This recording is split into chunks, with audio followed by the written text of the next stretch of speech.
1411, 1412. So as per the latest updates, which I went through the various websites. So now that 14010 is withdrawn, and all this is covered in 190 that is 19,011, which covers the guidelines for quality and as well as environment management system auditing. So that is the latest update.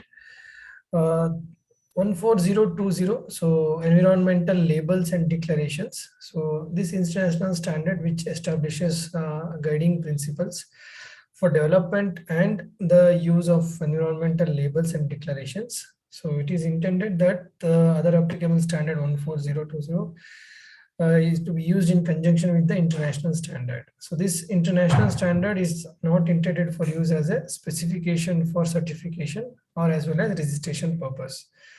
So now the publication date is 2000, and as per the available updates on the ISO website, so it says 1998 edition is withdrawn and 2000 version would also be replaced by ISO /CD 14020.2, which is under development. So this is under development. So once it is out, even the 2000 version would also be outdated or withdrawn. Mr. Sandesh, can I interrupt once again? Yeah. Yeah, one point I have, one observation I'll say. You are saying so many differences or gaps between the previous version and a new version, and as well as there is some who is gaps. this? You are able to hear me? Yeah, I can hear you. I just could not get who is this. Mahesh. Mahesh, yes, tell me. Yeah. So the point is, you have highlighted the gaps between the previous version and the new versions, and what are all the changes they have made, particularly for 14,001, and as well as you have also compared with the 45,001, and there also you have seen some gaps. But instead of the presenting the only gaps, what I feel is, I don't know whether in the report we have added specific classes, what exactly the language was covered in the previous version versus the new one, and as well as the 14,001 versus the 45,001.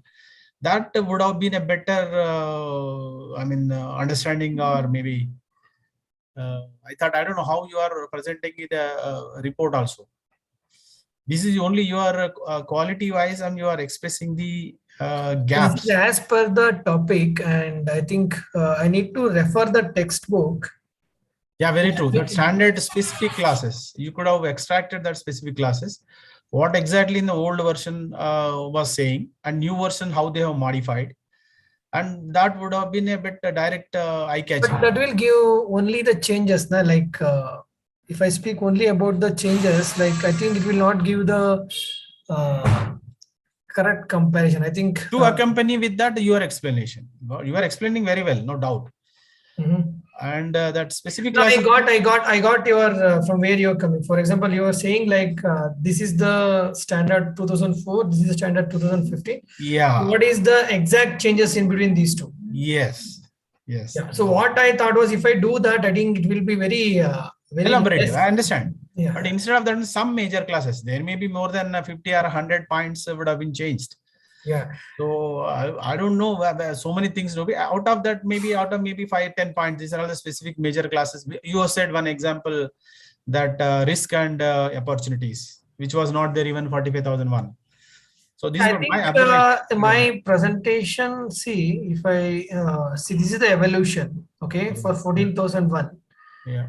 Okay, and also the latest additions, and this is for 45,001 evolution. And now I am talking about the old structure. Okay, so structure, it's if I start saying like high level structure is this, so then people might have what is a old structure, because in the book it has been explained with the clause, the details of the clause, that means general requirement policy. So it doesn't speak about the clause numbers. So if I directly jump on what is the changes, I think it will be like I'm not focusing on foundation, all of a sudden going on to the other stuff. So even are you going to cover subsequently that specific classes, what exactly the changes? No, here I think high level structure itself is a clause. High level structure itself is a change, which I have covered. Now these are the specific things. I don't know whether you missed or I don't know. Like these are the specific. I've seen. These are Yeah, the these points are which the you have mentioned. specific changes. Like if I Changes, say, right? yeah, main changes in ISO 14001. Okay, so these are the main changes. So this is high level structure. So this is the main changes in ISO 14001. Okay, leadership, strategic Yeah, and environment. then the headings I understood. The point what I'm saying is specific language, if we could have seen, that would have been the eye-catching. Right, I understand. And the leadership was not there in the previous one. Now, These subsequently, it things was are also added. even, yeah, okay. Communications, documentation previously was Yeah, not there, but subsequently added. But what yeah. exactly is added? Leadership is a broad. Communication, documentation also can broad language or word. Mhm. But I don't know. I'm not very studied or looked into these standards. But I don't know. Why is you also Okay, like seem to when I, be yeah, when I spoke about all the changes, like it may be leadership or the communication, documentation. So I have put it in a word as a like simple bullet points I have put, yeah, but while bullet. explaining, I have added more stuff. But I reflected what are the changes, main changes as compared to the previous version. So that what is required for this dissertation, it's been done. Yeah. Okay, Yeah, and understood. this talks about the 45,001. So what are the main changes here? Yeah, yeah. Okay, okay. Proceed. Yeah. So supporting system, I think discussing about 1420. So 1430, we have 1431, 1433, and then 4. So this talks about environmental performance evaluation. This has been put into 4 parts, which series provides a taxonomy of assets, projects, which are eligible for green financing, outlines the process for green bonds and loans, and gives assurance that those issued or originated in conformity with these requirements will deliver expected environmental benefits. So this is newly published in 2021. So investing, if I say what was the version previous compared to the new one, so it focuses mainly on investing wisely in the fight against the climate change. So this is the change in the new one. So all this just because the only source where I could get it from was like certification bodies and as well as the ISO organization website. 14040 environmental management, which is life cycle assessment principles and framework. So 2006 publication which describes the principle and as well as the framework for life cycle assessment, which includes definition of goal, what is the scope of life cycle assessment. Okay, and it covers life cycle assessment studies, inventory studies. It does not describe the technique in detail, nor does it specify methodology for individual phases of LCA. And the intended application of LCA results is considered during definition of the goal and scope, but the application itself is outside the scope of this international standard. So what is the publication date? ISO 14040 is 2006. Published, what are the main changes? 14040 2006.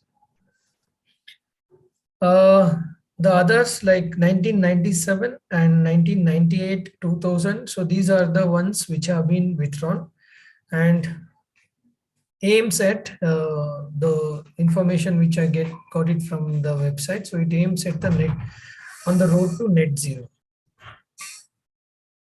14050. So this document defines terms used in the documents in the field of environmental management system and tools in support and sustainable development. And the newest one is the 2020 publication date, and the 2009 was the old, so which has been withdrawn. So these include management systems, auditing and other types of assessment and communication, footprint studies, greenhouse gas mitigation, adaptation of climate. So these are the changes which are reflected in the updated version. 14060 environmental aspect in product standard. So this document specifies principles and requirements, provides guidance for verifying and validating greenhouse gas statements. It is applicable to the organization, it is applicable to the project and as well as product. So the standard has been renamed as greenhouse gases. So, and 1406441 and 2 has been withdrawn. That is of 2006 version. So the latest one is 10641, that is 2018. So it has three parts.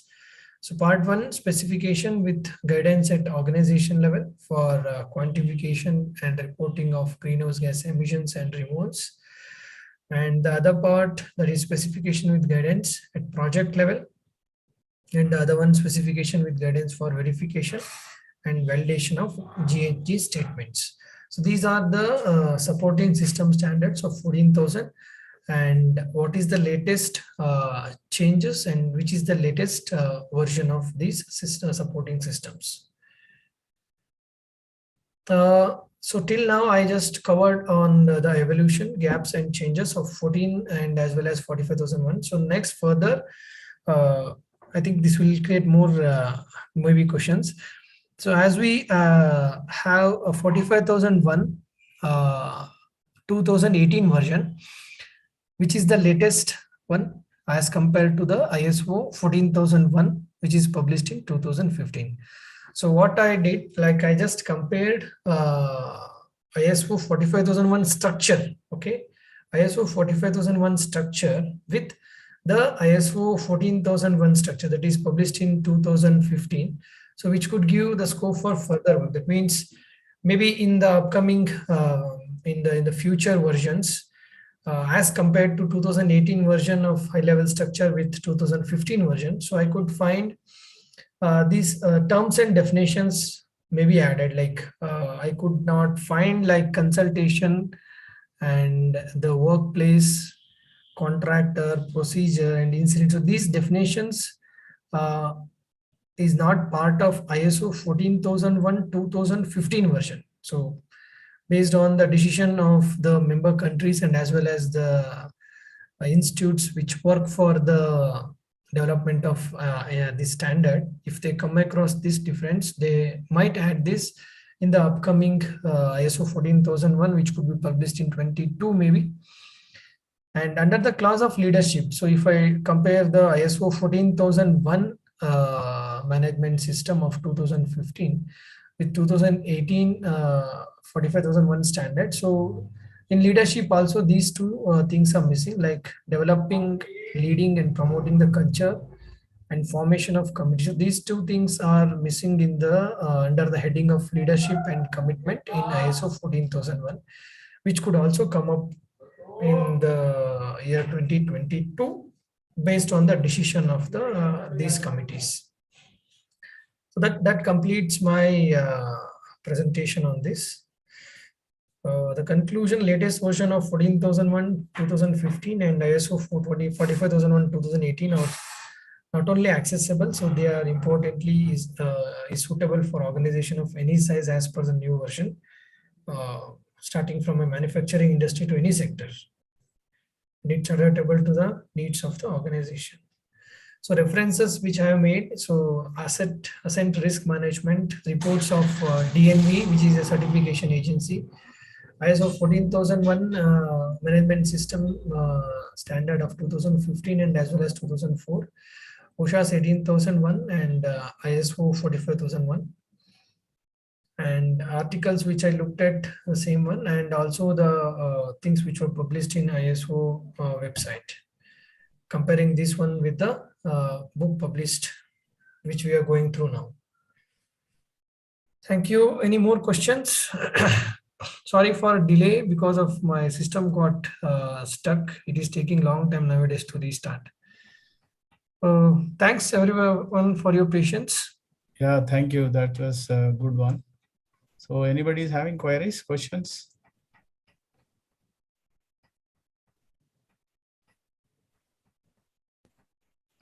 No?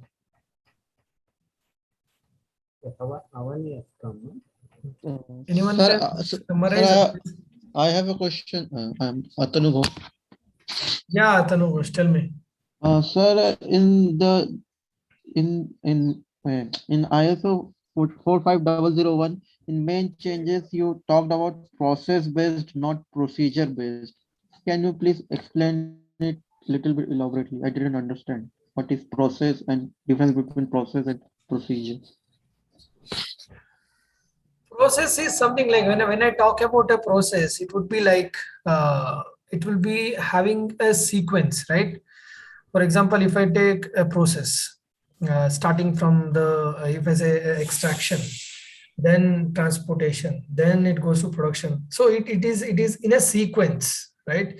So sequence of things put into producing working for a common this one is called as a process. But wherein procedure and it's like how to say uh, if I need to give some examples, like if I talk about 45001, wherein it is a process approach. Where when I say process, it will be having like approach wherein it comes back, like it's a continuous cycle. So once it's a procedure, see for example, if I if do for doing activities, so there is a procedure. So sometimes like this, it might not come back and it might not aim at continuous improvement. But if it's a process, it's like a cyclic one, right? Oh, okay. Yes, sir. Yeah. Okay. It's like that plan, do, check, act. Then Yeah. again. Yeah. Mhm. And even in that Plan, Do, Check Act, in this new version, so they have still added like continuous improvement as one more part. In between it stays and PDCA goes on continuing. Yeah, yes. Thank you, sir. Anyone can summarize if, I think in beginning also we did not do. So if anyone can summarize briefly. Yeah, that will be good. Who can take up? Kaivalya can do it. Yes, sir. Sir, it will be difficult for me to summarize because No, I understand. That's where I asked you, no? To understand how far you have followed the what Sandesh has given. Sandesha. Hmm?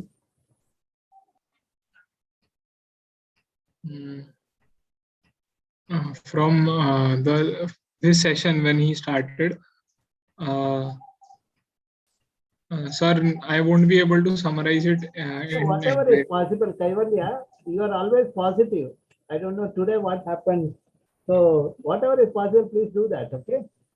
Then someone else will come, you know. Yes, sir. So while talking about ISO standards, we were, I mean, Sandesh was discussing about what it was previously and how the 2015 amendments or changes have brought some evolution to it, how new clauses were added to the process, and how they have been beneficial in developing a better standardization in the process of the ISO 1400 series. And various other clauses were also discussed, how things have evolved over the years, and how it will be beneficial. I won't be able to recollect the exact clauses or things about it. But in general, the thing revolved around what were the previous standards and what are the what the new standards will amend to it. And comparison with respect to 45,000. Yes. Okay. Anybody else can take up? Mr. Pai? I'll try. Okay. Am I audible? Yeah. Yeah. So he has given first about different ISO standards like ISO 14001, 18001, then 45001. Then he was mentioned regarding NIPA 1969 and BS 7750. And then he got into the environmental management system standard and occupational health and safety management system. So according to the International Labour Organization, more than 7,600 people die every day. 7,600 people die every day from this kind of from work-related accidents or diseases. So this was the statistics he has given. And then he has moved on to ISO 14001 evaluation. He started with the Stockholm UN conference 1970, and then first environmental standards published by British Standard, and then it is 1992. In 1996, it is EMS in the form of 14,001, and 2004 ISO 9001 for quality management. And then yes, moved on to the evolution of 14,001. There are 3 editions: 1996 first edition, 2004 second edition, and 2015 third edition. And he was mentioning that 2004 there is a change, that is planning part, which is focuses on something. I missed that because the slide has got no time for writing down. So next he was discussing regarding old format, that is 2015, which has got scope, then normal format, then terms and definitions, and management system requirement. Under that, the fourth one, under that 4.1 general requirement, 4.2 policy management, then planning, and then 4.4 implementation and approach. And under that, there are many things: resources, then response and account, then competence, then communication, participation, and consultation, then documentation, then control of document, and then opinion, then emergency preparedness, etc. And then 4.5 is about checking, that is checking the performance, measurement and monitoring, then evaluation of compliance, and incident investigation. Then 4.5.4 control of records, that is he was telling it was evidence for any documentation. That means documentation evidence should be there. And then 4.6 about management review. And in the high level version, there was some changes, that means additions. So here only there are 4, but in the new one, that is high level, there are 10. So major changes what he was pointing out is leadership and support. And these are the major changes what I have observed. Then there was a discussion regarding risk and opportunity. He was telling that risk is a combination of likelihood and severity. And then he was explaining regarding ISO 45001 evolution from 1996. That is, it was Guide to Occupational Safety and Health Hazard. Then 2007, there is OHSA 18001 by British Standard. Then ISO proposed the ISO 45001 in 2013. And 2018, ISO published this standards. And 30th September 2021 was the deadline for migrating to a system from OHSA's 18001 to ISO 45001. So then he has explained main changes in 14001, that is leadership, then strategic environment, then environmental performance, and life cycle perspective. Then outsource process, then protecting environment, and communication, documentation, etc. Then he was mentioning just now somebody has asked the question, process based. So he has pointed out 4 changes between 45,001 and the 18,001. That is 45,001 is process based, dynamic in all classes, and then considers both risk and opportunity, and it includes the views of interested parties, so which was not there in 18,001. So then supporting system of ISO 14,000 series. There are for environmental auditing, what are all the changes that has happened? So ISO 14,010, ISO 14,011, and ISO 14,012. So this was for environmental auditing. It was replaced by 19,011. 14,020 was replaced by ISO bar CD 14,020.2. It is under development, and ISO 14,030 1, 2, 3, 4. That is regarding environment performance evaluation. It is published in 2021. It is investing wisely in the fight against climate change. And ISO 14,040, which is environmental management lifecycle assessment, which is published in 2006. So now it has been published ISO 14,000, I think 2006. There is an amendment for that, and then ISO 14,020, 14,041, 14,042 and 3 has been withdrawn, and ISO 14,050, which is EMS, which is published in 2020.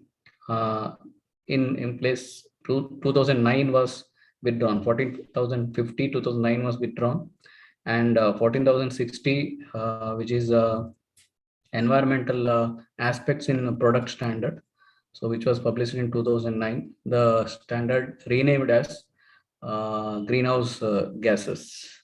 And just now we was discussing regarding he was answering the question on process and procedure. I think this was as I could get So it. that's very in detail, Mahesh. Thank you very much. Thank you. Yeah, I think Prasanna had asked one doubt. I think I just in the meanwhile I could little elaborate on that, like opportunities and risk. Prasanna, are you there? Can you hear me, Prasanna? Yes, I can hear you. Yeah. Some more example. Yes, I think sir. not to end with doubt in your mind. For example, if I say if I am discharging something like because of a process, it may be for cooling or it may be for any other machining process. If I am using water and it is coming as an impact or a risk to the environment, what could be the opportunity? Like I could reuse that. Okay, I could recycle that, wherein I can get water which could be used in the gardening purpose, or the water could be used for some other process. So that becomes an opportunity. And even sometimes like zero discharged outside of my organization premises becomes a zero discharge. And some more examples like maybe waste generation could be an impact on the environment, but on that weight, if I start recycling or like reusing, so that could be an opportunity. Okay. Okay. Yeah. Thanks everyone for your patience. Thanks for the opportunity. Over to you, Chair. Yeah. Thank Yeah, you. it is. Thank you, Mr. Mahesh. Yeah. Thank you, sir. Thank you so much. Now, I think. Now we'll move to the next session where Sandesh and Gajana Negde will coordinate the session. So Ramesh Satla and Mahesh are there. So Yeah. Yes, sir. I'm present, sir. Yeah, Ramesh, you can do that. Yeah, I'll start the presentation, sir. Before that, may I ask a question relevant to the earlier presentation? Sandesh, no, you can do that. Sir, you may please clarify, sir. Sir, regarding this environmental management system standards, this ISO 9001 is relevant to the quality audits, and 14,001 related to this environmental audit, and this 18,001 related to health and safety audit. The question is, why these series are figured in thousands is there any significance of numbering of that in thousands? Why can't we give it in a single digit, or why can't we give a nomenclature? Why? What is the background behind giving in that thousands numbering? Sandesh? I don't really, I don't have answer for this. I also need to check. No idea. Yeah, I think we need to check.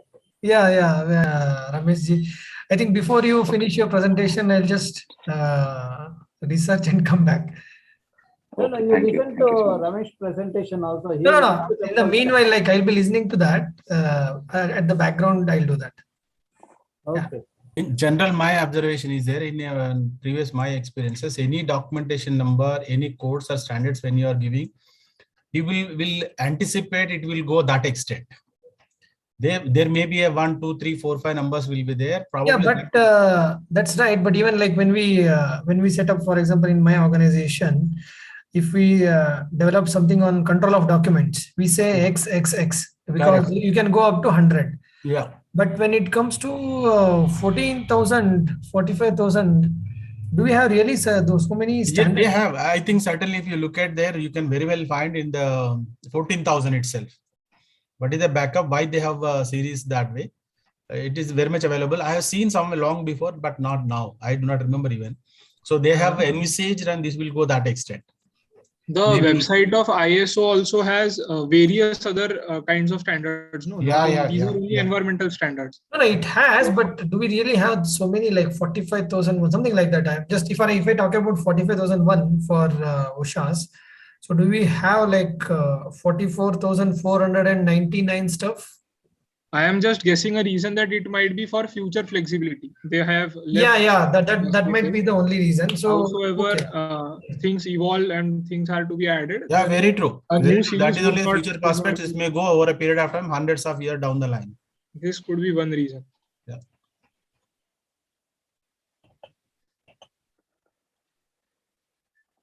Okay, thank you. May I start the presentation, sir, now? Please. Okay. Is screen sharing is allowed? No? Screen sharing is allowed, yes.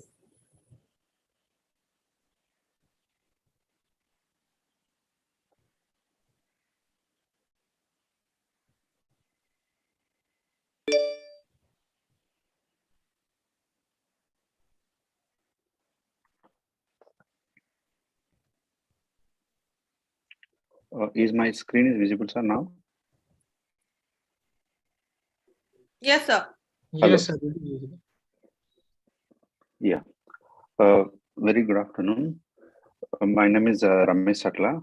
I am a manager in Ongc Limited, and the given topic for me for this project presentation is environmental auditing of oil and natural gas industry. Dear participants, is my voice is okay? There was a complaint the last time that my voice was not proper. Is my voice is audible? Yeah, sir. It's very much audible. No, your voice is you. audible, but sometimes you are unable to hear our voice. That was Okay, our sir, problem, okay? Okay, sir. Okay. Especially I before think now night, we noticed that. Okay, sir. I think now it is two-way communication is okay now. Yeah, both of us are hearing, yes. Okay, sir. Thank you. So, in this environmental auditing of oil and natural gas industry, so I have chosen my own organization for the purpose of this dissertation work. The reason behind choosing this organization is that the one is the flexibility for me to collect the data and to interact with the people, and as well as to study the site, to study by going to the site visits. And the other reason is that the oil and gas industry in India, out of if you say of 100 barrels of oil is being produced by entire oil and gas companies in India, the ONGC itself is accounts for the 70% of the crude oil production and 62% of the natural gas. So this much of big industry is ONGC, and studying of this will give a true picture of entire oil and natural gas industry, and hence I have chosen this organization as study area for my project. Though the ONGC primarily deals with oil and natural gas, some of you may are aware that it is also venturing into other alternate energy resources like geothermal energy, solar energy, wind energy, tidal gas hydrates, coal bed methane, and doing some R&D on biofuels.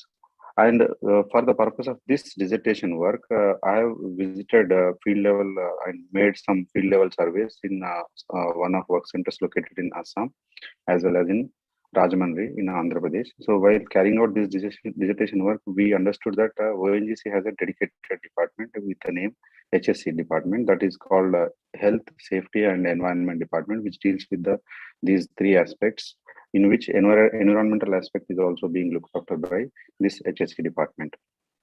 The ONGC has implemented globally recognized quality, health, safety, environment management systems conforming to this ISO 9001, that is relevant to the quality audits, and ISO 14001 relevant to the environmental audits, and occupational health, safety and assessment series 18001. This is also being certified.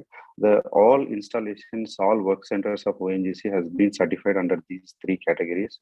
And after getting this certification only, ONGC is carrying out all its operations pertaining to oil and gas.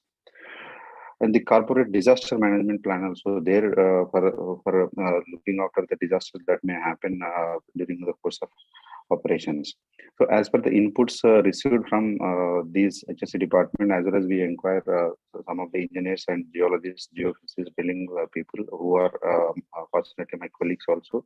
So from their information available, and I have also gone through the reports available in the public domain in our ONGC website, it noted that ONGC has been implementing all the suggestions and the recommendations that are being made by the repeated environmental auditing agent and certification agencies when they are carrying out the audits during the regular course of action, and to overcome the environmental impacts that are being made because of this oil and gas operations. It is implementing all the suggestions apart from complying with all the regulatory guidelines. So I have given some list of keywords which I have used in my project presentation. This slide gives a list of those keywords. When it comes to the introduction, whatever I have given in my summary of the project, that I have brought out here because there is a chronology of presentation has been given in that order I have made. In that I have mentioned the same thing. So in this report, so what we will do is we will study the overall environmental policies that are being implemented in ONGC, and also to check whether it is effective enough to control the adverse effects of the oil and gas operations on environment and ecology, and also to determine whether an organization, that is the ONGC's environmental management system, conforms with the audit criteria set by the organization, and communicate the results of this process to the management, that is to our top management. Coming to the literature review, though I have presented last time also, personally I got a benefit of allocating this project work as well as the same on the same topic a project presentation, which was helped me a lot.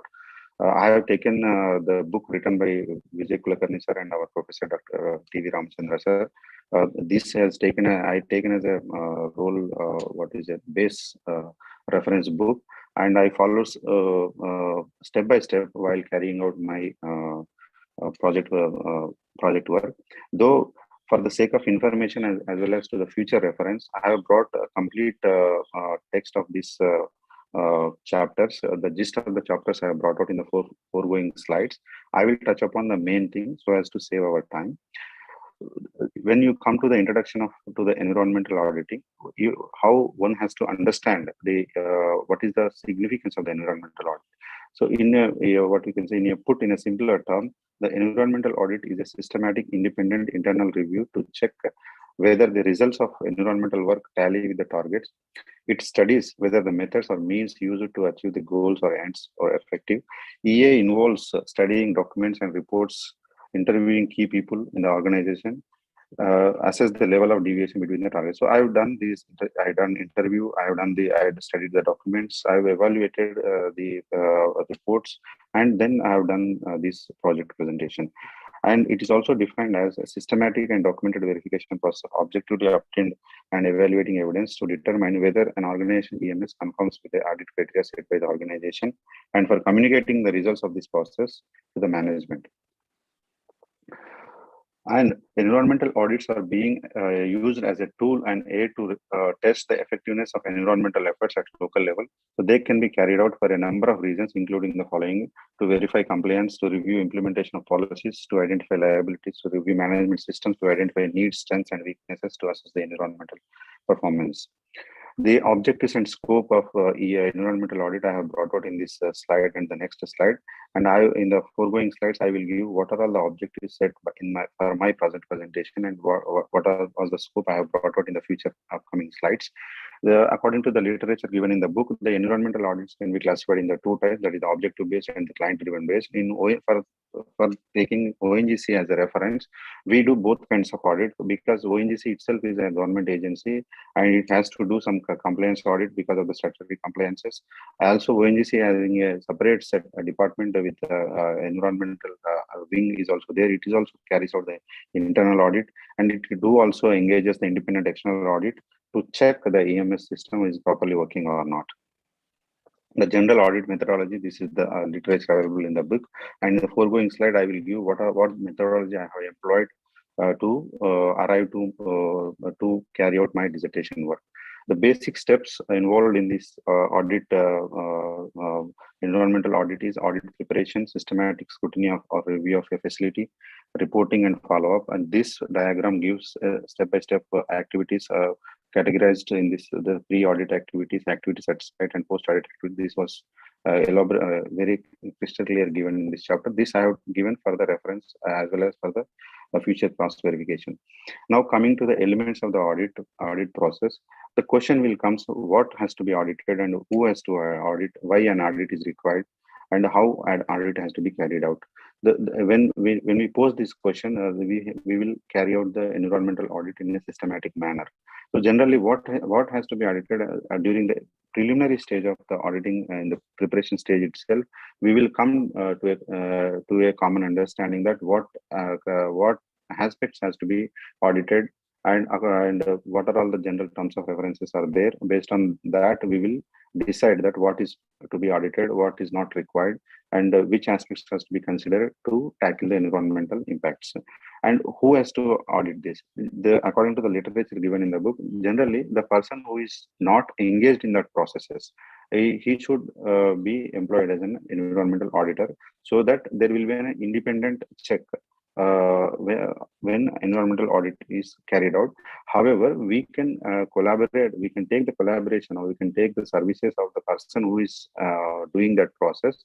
We can take the inputs from them. We can also make them involved in that audit process, so as to make them understand that what is going wrong, what kind of hazardous material being pollution being caused to the environment, that can be make them understand, so as to minimize its effect on the environment. And why an audit? So the carrying of an audit will always helpful to the organization, to the employees, and to the environment at a large, and to the society. Suppose if you don't carry out audit at all, then if you started a company and you are running the business without doing any environmental audit, someday some gas, some hazardous thing is leaked from your factory, and even your own employees, your own family members get affected because of that hazardous. So carrying out an audit will always prevent the adverse impacts on the environment. We can minimize the accidents, we can save our employees' health and the future of the organization. And how an audit has to be carried out, that was elaborately given in the foregoing slides, how we have carried out the audit. And this is the waste audits and pollution prevention audits. This was the literature available in the book. Of course, my presentation will be relevant to the industrial projects. This is because ONGC itself is an oil and gas industry. The environmental audit of an industrial project, to carry out that, there will be a set of references we can take. These are the list of set of references given in the textbook, and I took certain terms of references, like whether it is polluting the air or not, it is polluting the groundwater or not, whether any noise pollution is there, what kind of mitigation is being taken place by ONGC. Such kind of references I have took. And when audits report of this industrial project is made, we have to include following section, that is executive summary, project description, regulatory settings, audit procedure, mitigation, cost and schedule, and annexes that may be relevant for this industrial projects. The liability audit and site audit, this is also the literature available in the book. Normally, these are liability audits we can say in phase 1 and phase 2. In phase 1, suppose if you want to audit some site or some industry, then we have to see that which aspects has to be audited. We cannot go in detail on every stage of the every aspect. So in order to save time and resources, in the phase 1, we can come to know that what are all to be audited. Thereafter, we can go for the phase 2.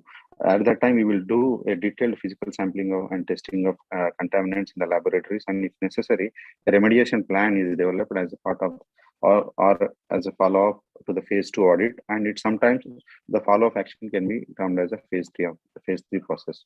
The auditing of the environmental management system.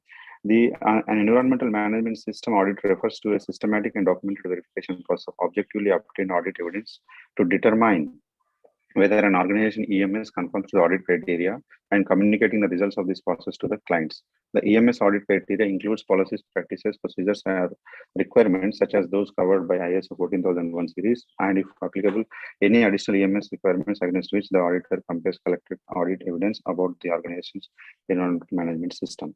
So the basic subsections of this audit EMS can be listed here, that audit objectives, rules and the responsibilities, scoping and review, preparing the audit, conducting the audit, content of the audit report.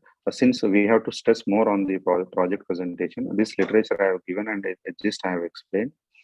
Now coming to objectives of my project presentation or the dissertation, that the general objective according to the literature is that the objectives of environmental audit are to evaluate the efficiency and efficacy of the resource utilization, that is the people, machine and materials, to identify the areas of risk, environmental liabilities, weakness in management systems and problems in complying with regulatory requirements, and to ensure the control on waste or pollutant generation.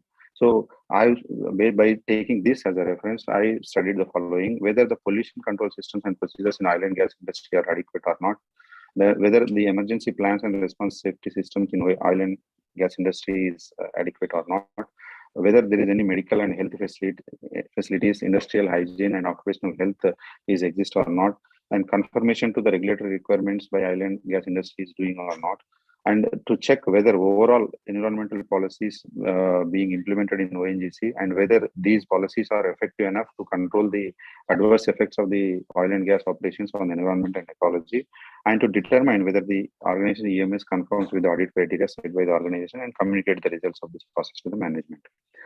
And what kind of methods I have utilized to achieve my objects here. As per the literature given in the book, normally in general, the audit methods and tools are tailored to suit the purpose for which they are intended. So we can tailor-make the methods to suit our environmental audit, but it has to conform to certain basic framework. So by taking this as a what we can say reference line, I have consulted my HSC department. I have consulted various professionals involved in this organization to get to know about the environmental audit process that is being carried out in our organization. I have also inquired whether the environmental audit function is independent of the audit activities or not, and also inquired whether the adequate team staffing and audit training being done or not. And we have collected data such as the previous audit reports, environmental statements submitted to various statutory agencies like Central Pollution Control Board, State Pollution Control Boards, where these operations are being taken care of, carrying out, and also environmental clearances obtained from the Ministry of Ministry of Environment, Forest and Climate Change, as well as environmental compliance reports that are being submitted frequently every half yearly, that is the 6 monthly compliance reports submitted by our organization to the Ministry of Environment, Forest and Climate Change. And we made some certain site visits to operational areas also to assess whether the measures taken by the organization are adequate so as to prevent environmental pollution, due to the oil and gas operations or not.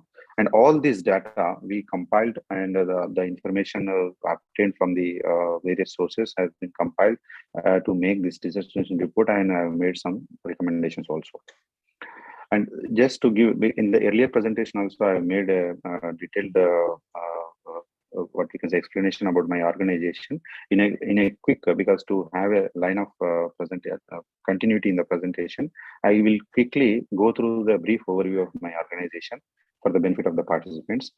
You may know that for the purpose of this project work, this is a real photograph which we had taken.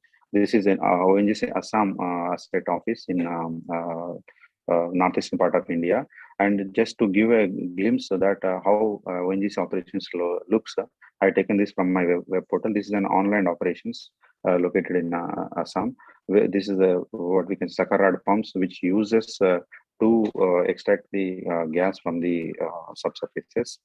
And Ongc, as you all know, that it is a government agency, and it functions under the Ministry of Petroleum and Natural Gas. It is a central public sector undertaking, and its headquarters is in Dehradun. Its registered office is in New Delhi. We have come up with a new building that is called Urja Bhavan. Urja means Shakti. In Urja is a Hindi word. Urja is means energy in English.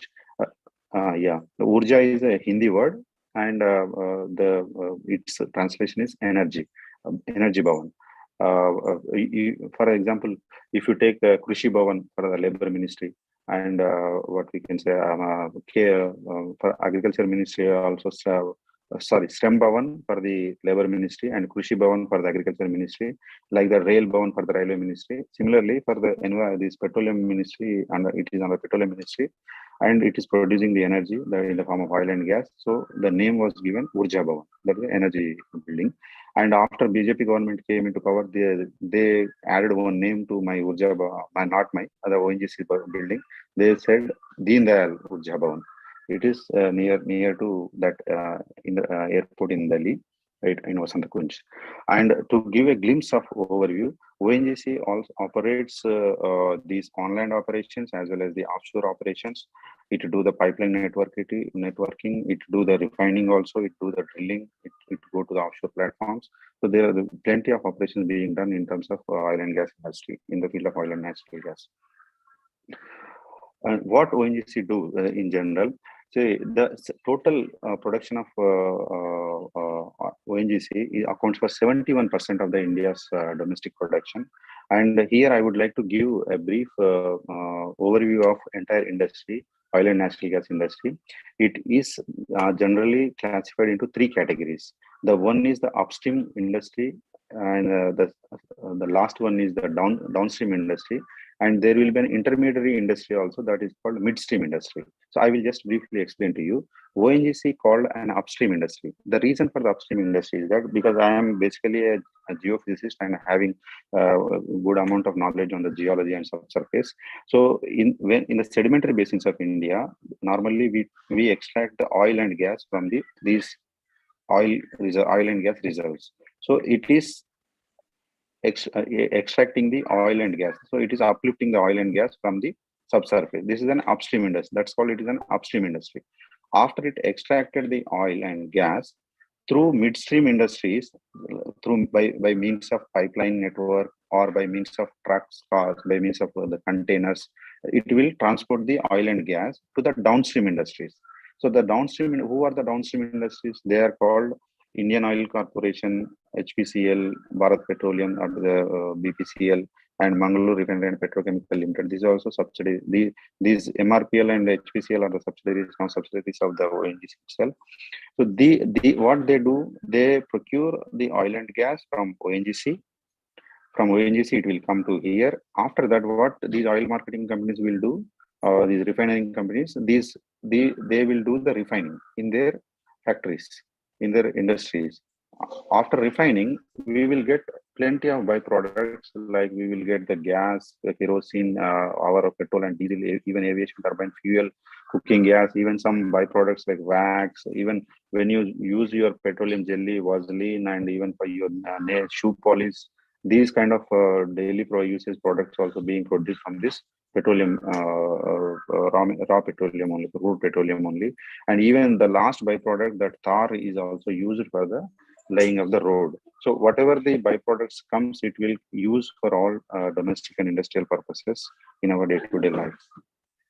And to give an overview of the strength and the giantness of the ONGC, I have just put this slide.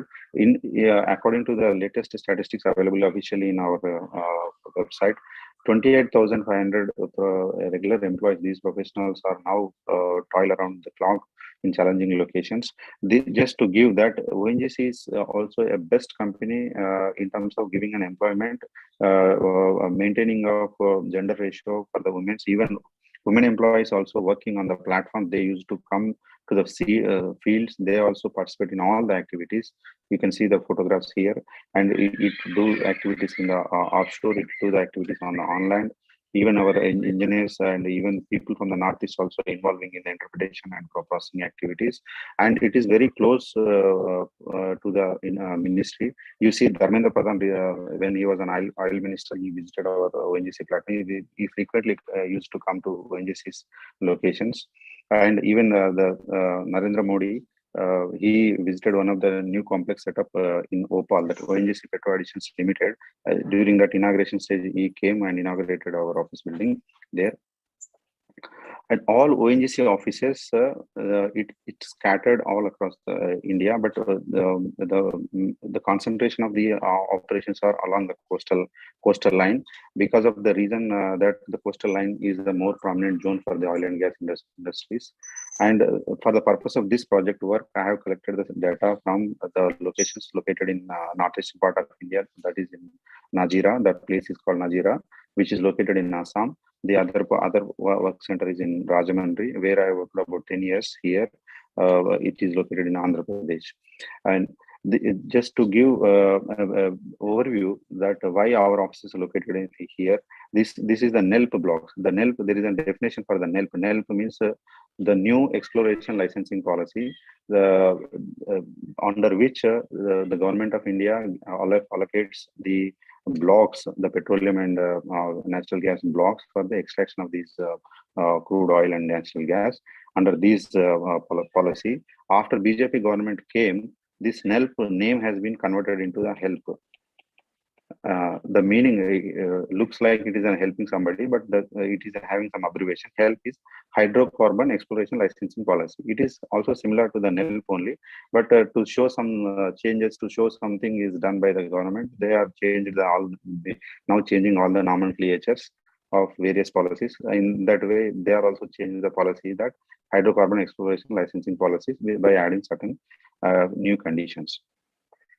And last time also I have explained about this, and just I will add one more point here, which I got recently from my organization, that out of 7 continents in the world, we are having footprints in Asia, Africa, South America, and in 3 continents we are having the ONGC operations through ONGC Videsh Limited. It's 100% subsidiary of the ONGC, and total 36 hydrocarbon assets are there across the globe in 17 countries on these 3 continents. And apart from this, the recent, although it was not made public officially, but the internal groundwork is going on. And from that, I could give an additional information that ONGC is also planning some expedition with a youngest team, a team of scientists consisting of the geologists, geophysicists, and drilling engineers and environmental professionals.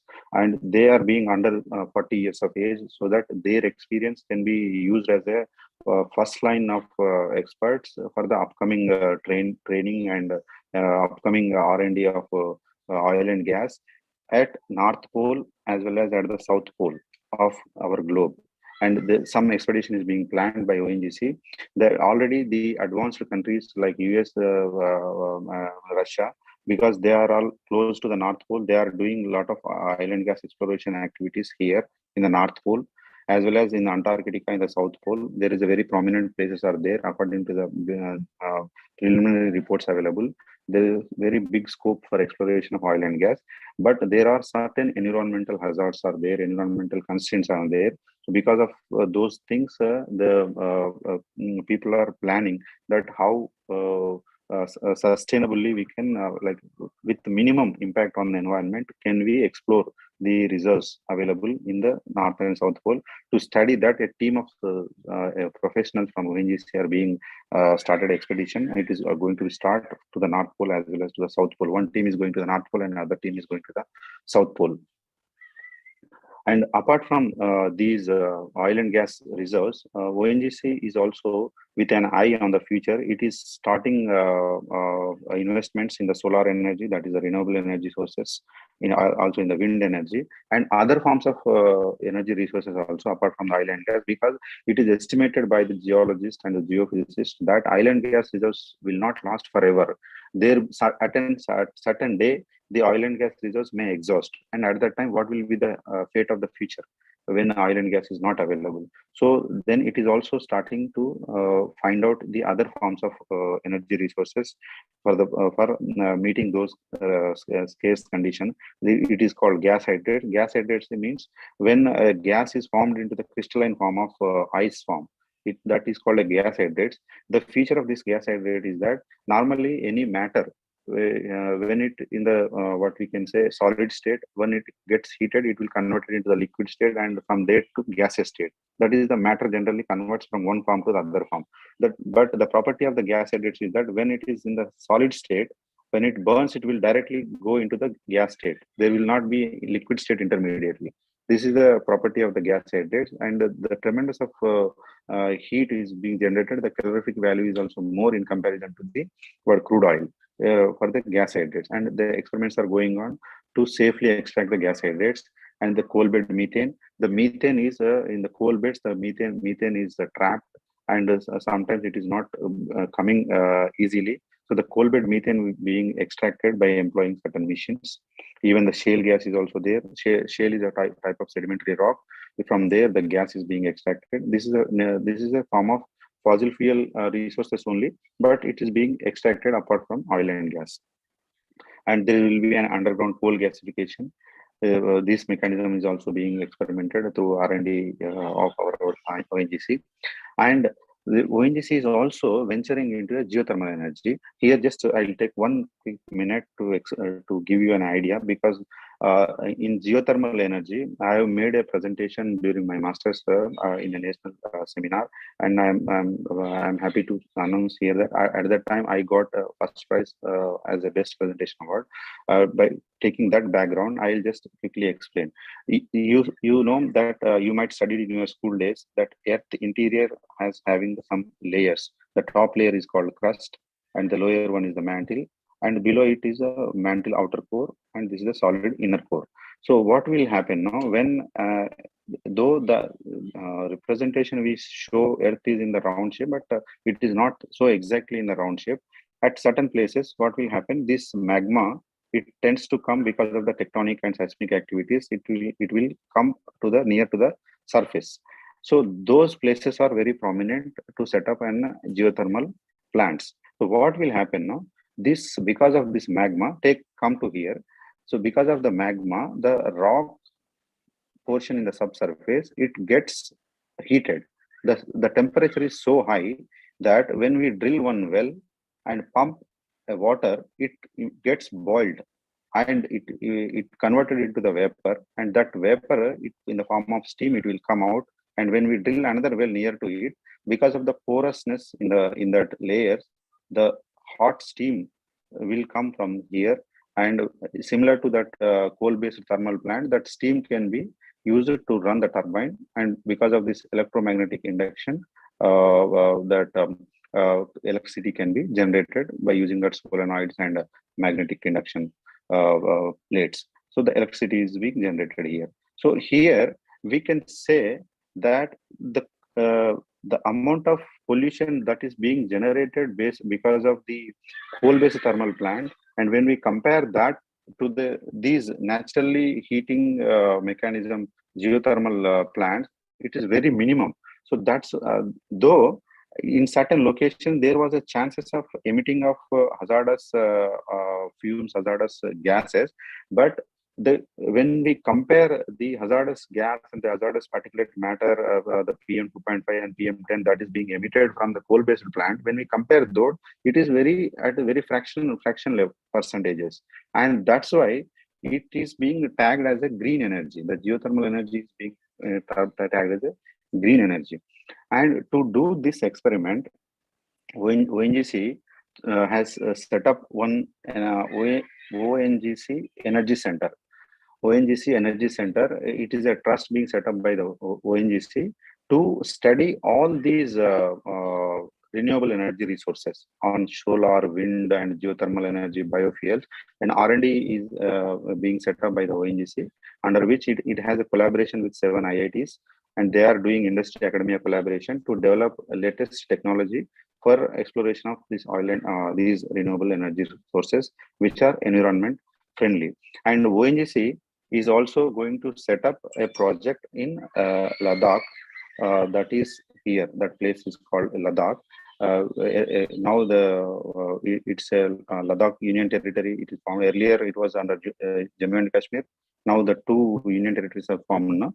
So in Ladakh Union Territory, this year ONGC has been set up one geothermal plant, and even we are having geothermal plants in our Telangana, not plants, geothermal prominent places in Telangana also. You can see here that Telangana government has also formed one Telangana State Renewable Energy Development Corporation, under which the geothermal, regarding geothermal, they have made a study by engaging the people from the IIT Bombay. You can see here IIT Bombay, and even Geological Survey of India people have been employed, and they have recommended that 4 or 5 places are prominent to set up a 135 megawatt capacity of geothermal project even in Telangana also, because those places are Buga in Bhadrachalam and Burrampur, Asharavpeta in Khammam district of Telangana state, which is my own state. And when I saw this, I felt very happy that even geothermal energy plants can be set up in our locality to minimize the environmental pollution. This is a schematic diagram. This I have taken from normal web portal. It may be in other US or other countries where the geothermal energy plants being presently in operation. Dear participants, I am audible or I am going in very fast? Yes, no, sir, you're very much audible. Yes, sir, audible. Yeah. Audible. I think Gajanan, we can ask someone to summarize. Yeah, because.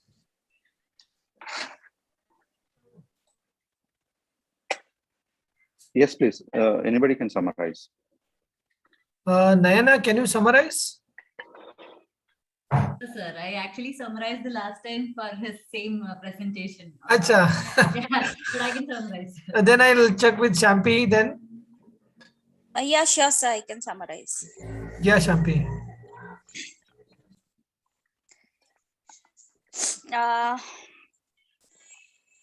Okay, the presentation was started with a brief summary of the content in the book itself, and then he basically presented most of the top. Hello? Yes, you are audible. Please go ahead. Yeah, sorry, my internet is slightly unstable today. So he presented with a few topics that he'd taken from the book itself, where he basically spoke about waste audits and pollution prevention assessments. He also gave us some keywords that we need to understand while we are going through his presentation. He is specifically doing this presentation based on his own experience working with ONGC. So in his executive summary, he also gave us an executive summary as to how ONGC has implemented globally recognized QHSE, which is Quality, Health, Safety and Environment Management Systems. He also spoke about the environment audit in various industrial projects. He took us through the various stages of the same. He also spoke about the liability audits and site assessment. This is again a background before he started his own project presentation, because most of it would end up being as an explanation for his project. He spoke about liability audit, which has two phases, phase 1 and phase 2. He spoke about the auditing of EMS, environmental management system, where he took us through the concept in detail. Post that he came down to his own experience working with ONGC and its various auditing process that the company has taken place. He spoke about the objective of the president of his project, that is to evaluate the efficiency and efficacy of resource utilization in his own organization. Then he spoke about the various methods that are being used. Each method, as based on the presentation, methods used in ONGC are tailor-made and not necessarily using a cookie-cutting method to actually audit their company. So every process or every method is tailored to suit the purpose of which they are intended to. He spoke about environmental,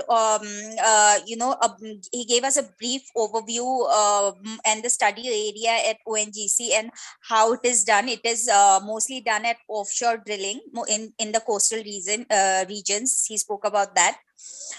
He spoke greatly about the fact that he is currently working out of Assam, and how industries there that is run by ONGC has taken great care and consideration to make sure all the auditing processes are followed and aligned to the T.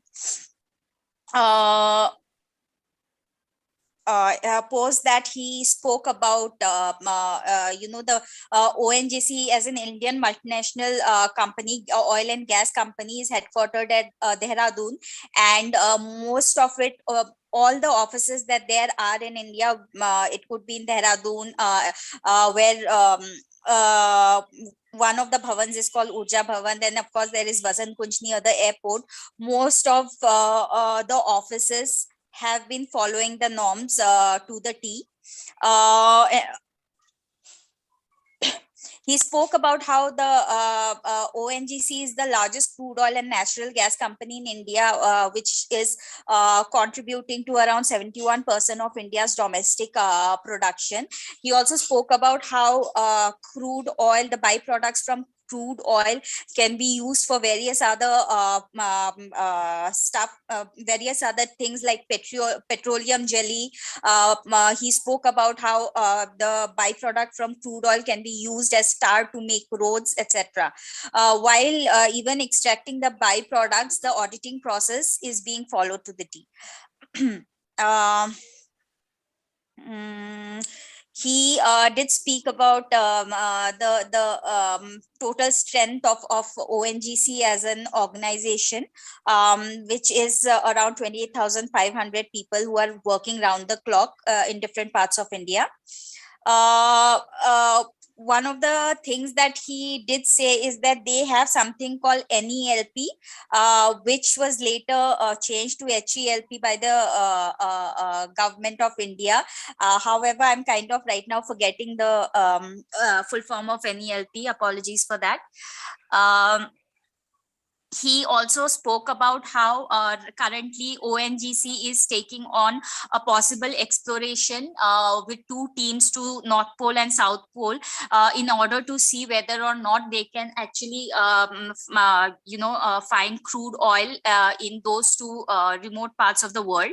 There are many countries who have already started their exploration process, and though India is also in the running, they really want to take up this project in the most sustainable way without harming the environment around that place. In that case, they are really working hard, and two teams have already been allotted who are under 40, and their experience will be a great help in making sure that the entire process is a success. Post that, he spoke about how ONGC as a company is also looking at other alternate methods of renewable energy, and they are exploring various possibilities which just based on methane gas or gas hydrate, solar power energy, wind energy. And he spoke about something called the Shane gas, which I think I'll have to read a little bit about more, because my clarity is very vague on this one. Yeah, he spoke about the underground coal gasification process. He spoke about the geothermal energy process. He also spoke about what all is available in the crust of the earth, and how if we can extract any amount of energy out of it, it's gonna be of great use in the process of finding more energy. And he also did speak about the fact that he won a first prize in a competition in his, I think, master's program. Yeah, I think this is what I remember. Shampi, I think you explained more than what he explained. Yeah, Shampi, quite nicely explained. I was wondering when you're going I to was just stop. going through it like point wise, and it was quite detailed. Okay, and I didn't forget the fact that he did won the first prize. So Yeah, even we were smiling on it when you said. yeah, whoever is the chair and co-chair on this, I think I should get at least 1 point extra for remembering this part. Oh, for the bonus points, you've done like that. Okay, thank you so much. Okay, over to you, sir. Ramesh, sir. Okay. One Okay, minute. thank I have a question. Ramesh. Yes, sir. Yeah. Please go ahead, sir. Yeah. So this geothermal you are speaking, no? Geothermal energy. Yes. So even though it is eco-friendly, but there may be problem of earthquake, right? Yeah, something is reported from South Africa in 2017. I think they have some experimental geothermal plant. At that time, they have reported an earthquake. Okay. So, is there the possibility of that earthquake for building these geothermal plants? Yeah, I'll give a clarity to you. Actually, suppose I will come to your exact answer to that. Suppose if we set up a uranium plant, then when if earthquake is happen, that there will be a possibility of that nuclear hazard will be emitted to into the surrounding environment, like the Japan. In Japan, it will happen. But in geothermal plant, nothing harm will be released out into the environment. It simply we drill 2 wells here, and only the nearby water, normal water, extra taken from the nearby water channels, it will be pumped, and the natural magma, that heat which was already available and which was come near to the subsurface because of the conventional, because of the convections and because of the heat exchange, because of the tectonic movements, the heat, these magma tends to rise at some places around the globe, and this is already there, and we are not bringing up artificially. It is already there in the subsurface, and when the water is percolated through one single well, the bore well size is that how width it is not very large.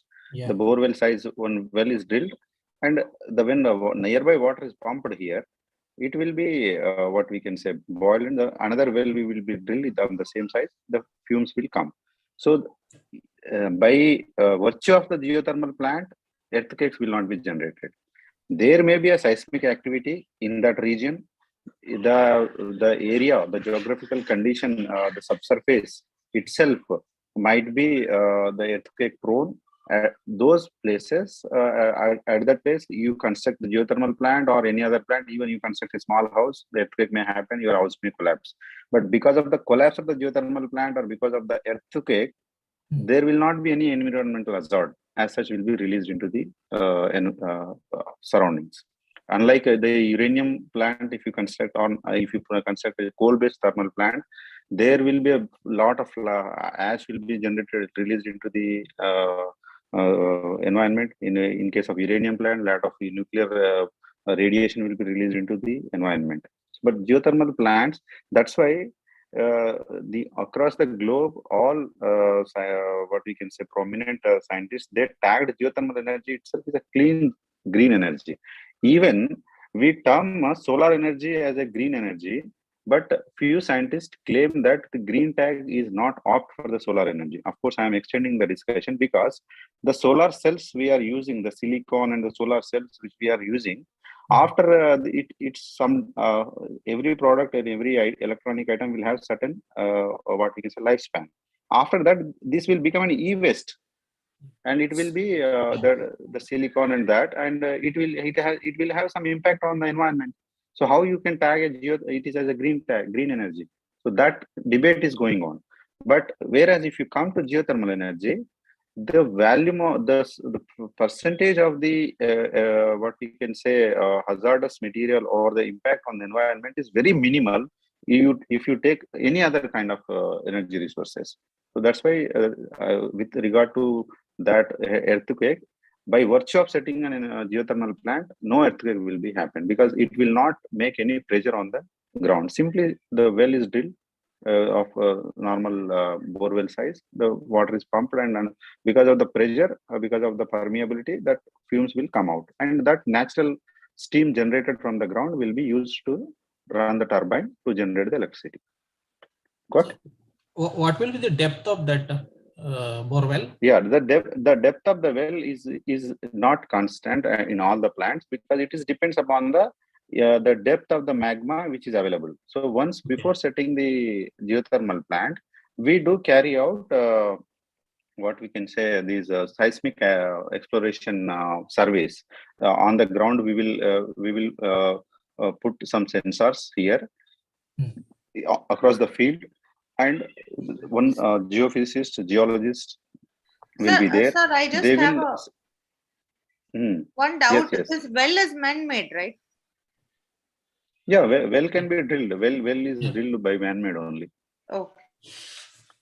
Yeah, we have to drill it only. We have to drill even for our water purpose. We drill a well. Similar to that, we have to drill, but the depth of the well is very high because we have to touch to the level where the hot surface we meets. Yes, tell me. Somebody was asking. You told about which one? How to locate the magma. This magma depth is not same across all the globe. At certain places it will be low, at certain places it will be high. So wherever these magma, these hot zones are near to the surface, to find out that we do some ground level surveys. Our geologists and geophysicists, they do some survey by means of seismic exploration, seismic surveys. That is a name in the geophysical methods, through which they will send the sound waves into the ground, and that because of the earth layers, it will reflect back, and that there will be a sensors, and the sensors will catch those signals, and the time lapse between these penetrating wave and the reflector waves, those intervals will be calculated by using some softwares, and they will come to know what kind of rock, what kind of layers are there, and they will also find out by employing some certain physical principles how much of energy we can extract. They will estimate. Then experimentally they will drill one well for the experimental purpose, and if that shows success, they can drill for commercial exploration of this setting of this plant. They will drill more wells in that region. Okay, there is no chances of coming out of magma from that borehole, right? No. Magma will not come out of this one because there will be see actually here after explanation it was there. There is another rock capping. This is a magma. Okay. Are you getting? There is a rock capped here already. This rock will stop the magma coming out of this well. So this rock and this surface will get similar to that. Suppose if you take this is a stove, gas stove, and you put one what we can say your cooking bowl. So and you put some water here. So similar to that. So your gas will not touch your water because there is a plate in between. Similar to that, there is a rock. This cap rock will be there. So magma will not come out. Whenever that rock got some fractions, In that cases, the magma, the chances of coming the magma is there. But naturally, it will not come suddenly like that. If there is any earthquake and if there is any volcanic activity, at that time it suddenly rise and even geothermal plant also will collapse. But why at the time of setting of the plant, they will also study the seismic activity. For the last 100 to 150 years, the geological data they will take and they will study that setting up this geothermal plant here is opt or not, and they what will be the seismic hazardness. If they say that today we constructed in 1 month seismic, when earthquake come it will collapse, then it is a waste of investment now. So they will also see the seismic conditions and how far the seismic activity is active there. And by taking all those precautions only, if the seismic activity is low and the chances of earthquake is low, then they will go for the setting up this plant. Okay. Right, sir. In Ladakh, the first geothermal plant being set up by Ongc in India, in Ladakh. Yeah. Okay. Thank you, sir. Right. So then next coming forward, because then the previous slides also I explained, but I just quickly pass on through the slides. Nowhere in the world, I am proud to say that nowhere in the world a company is having this ratio, 1:1:1 ratio in terms of production of oil and gas and refining of its crude oil and retailing it. Even the British Petroleum, Shell, like big giants in the globe, they are also not having this much of ratio. The ONGC is maintaining this ratio. The volume of production it is being done for the oil and gas, that similar amount of that is being refined through its refinery arms, so through its subsidiaries, as well as it is making up the retailing process also through the subsidiaries and joint ventures. Even it is producing the electricity through ONGC Tripura Power Corporation. A 50% stake is there, and even it is also having collaboration with THERI, the Energy Research Institute. It have ONGC having 49% stake, that ONGC THERI Biofuels Limited. So it is also working on the biofuels in collaboration with the THERI. And there are special economic zones. One is in Mangaluru, special economic zone, and another one is in Dahej. We are also pipeline networking companies. And to look after this offshore operations, we do go to offshores. We require the choppers to go into this offshore deep sea locations. For that, what ONGC done is it also invested 49% of the investments in Pawan Hans Helicopter Limited, because this will give helicopters to ONGC, supplies give the logistic support, so that our engineers, technicians, and our manpower will go into the deep sea through by helicopters. And this is an organogram of the ONGC. The reason why I kept this slide is that to make you understand that ONGC is also having a dedicated department with the name HSE, Health, Safety and Environment. It is an integrated audits being done every time, frequently, and even more than the regulatory compliances. For the safety purpose, we do the audits very frequently, that is mingled with the health and safety also. The environmental aspects also being taken care, and this HSE head, he will ultimately report to the Director Exploration, who will in turn report to the CMD. So that dedication is there to the ONGC to look after the environmental aspects. So ONGC has implemented globally recognized this quality, health and safety management system, as I explained in the executive summary. It follow all these 9001, 14001, 18000 series audits, and every year under the Environmental Protection Act rules 1986, ONGC submits, carries the environmental audits, and it submits the environmental statements for the year ending 31st March. On or before 30th of every year. And in the previous presentation also, I showed the environmental protection rules, and I also showed Form 5, how the Form 5 looks, and in which how ONGC is reporting to the these pollution control located in the respective states. For example, if I, for the purpose of my study area, I took Rajahmundry, which is fall under the AP Pollution Control Board, and Assam, the locations fall under the Government of Assam Pollution Control Board, and which in turn we will also every time give a copy to the Central Pollution Control Board, which in turn will under the purview of Ministry of Environment and Forest, Ministry of Environment, Forest and Climate Change. And apart from this environmental audit and statements, we take prior environmental clearances for any of the operations set up in India. The Ministry of Environment, Forest and Climate Change has come up with an integrated web portal that is called Parivesh. You all may aware that the ministry is having this single window web portal. Is my line disconnected? Hello? No, sir, we can hear you, sir. You are audible. Yeah. So the Parivesh portal is a single window portal for environmental clearance, forest clearance, and wildlife clearances. Also to the coastal regulatory zones clearances also. At central level, at state level, and even district level, we can apply in this single window portal.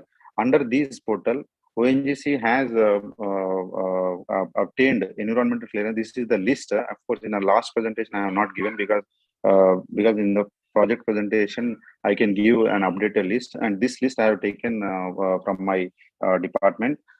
This is the latest one. Even you can see the 9th November 2021 is also updated. These are the list of environmental clearances, the list of the projects in various states we have taken from Ministry of Environment, Forest and Climate Change. And for example, of course, going through each and every clearance will take time consuming for you to have a glance that how environmental clearances is given. Take for example, if you take a certain one, it will open just a minute. Those are all the hyperlinks I have provided.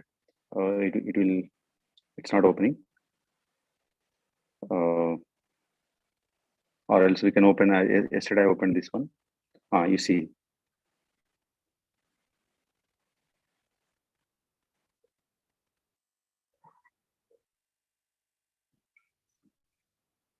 Yeah, so if you see from the State Level Environmental Impact Assessment Authority Tripura, this expert appraisal committee has given environmental clearance for drilling of the exploratory locations which is falling in the state of Tripura.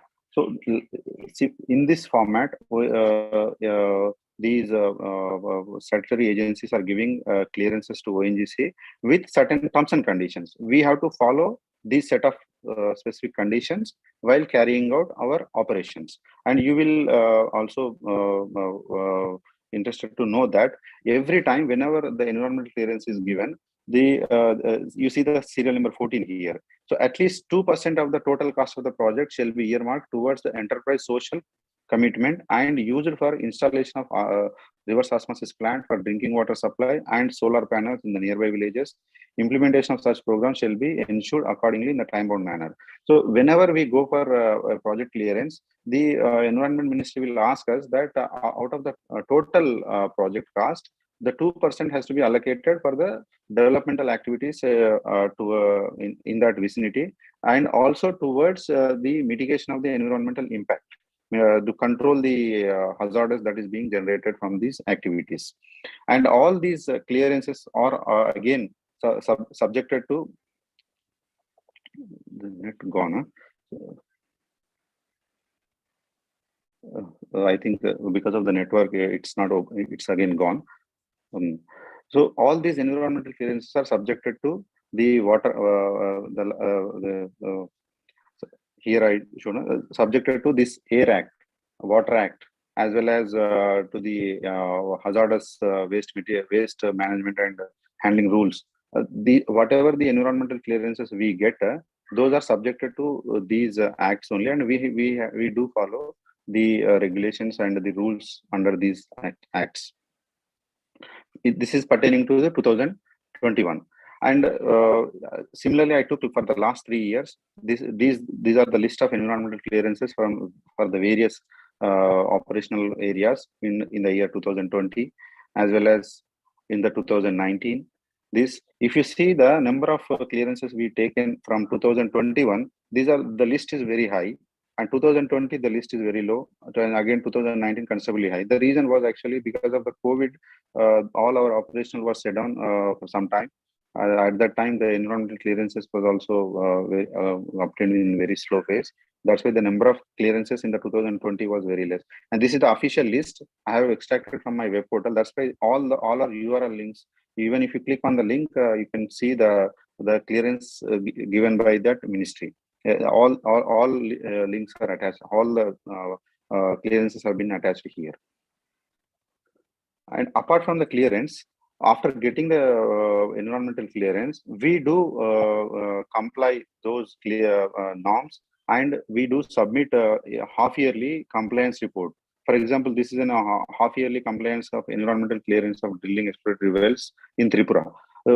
Every time when an environment ministry gives a clearance, that during the progress of the project, we need to submit half yearly. That is a 6 monthly. Sometimes it used to call 6 months, sometimes it is called half yearly. The both are the same. The 6 monthly compliance report has to be submitted to that respective state pollution control board with a copy to central pollution control board, which in turn will go to the environment ministry. That whether the clearances granted has been properly under certain guidelines, under certain conditions, whether those conditions are being followed or not, that is being given promptly to the ministry. And every time we comply through by the means of our internal audits, by means of the external agency checkups, we comply all the environmental guidelines. This is a list. This is also URL. I think if net is there, you can able to open this.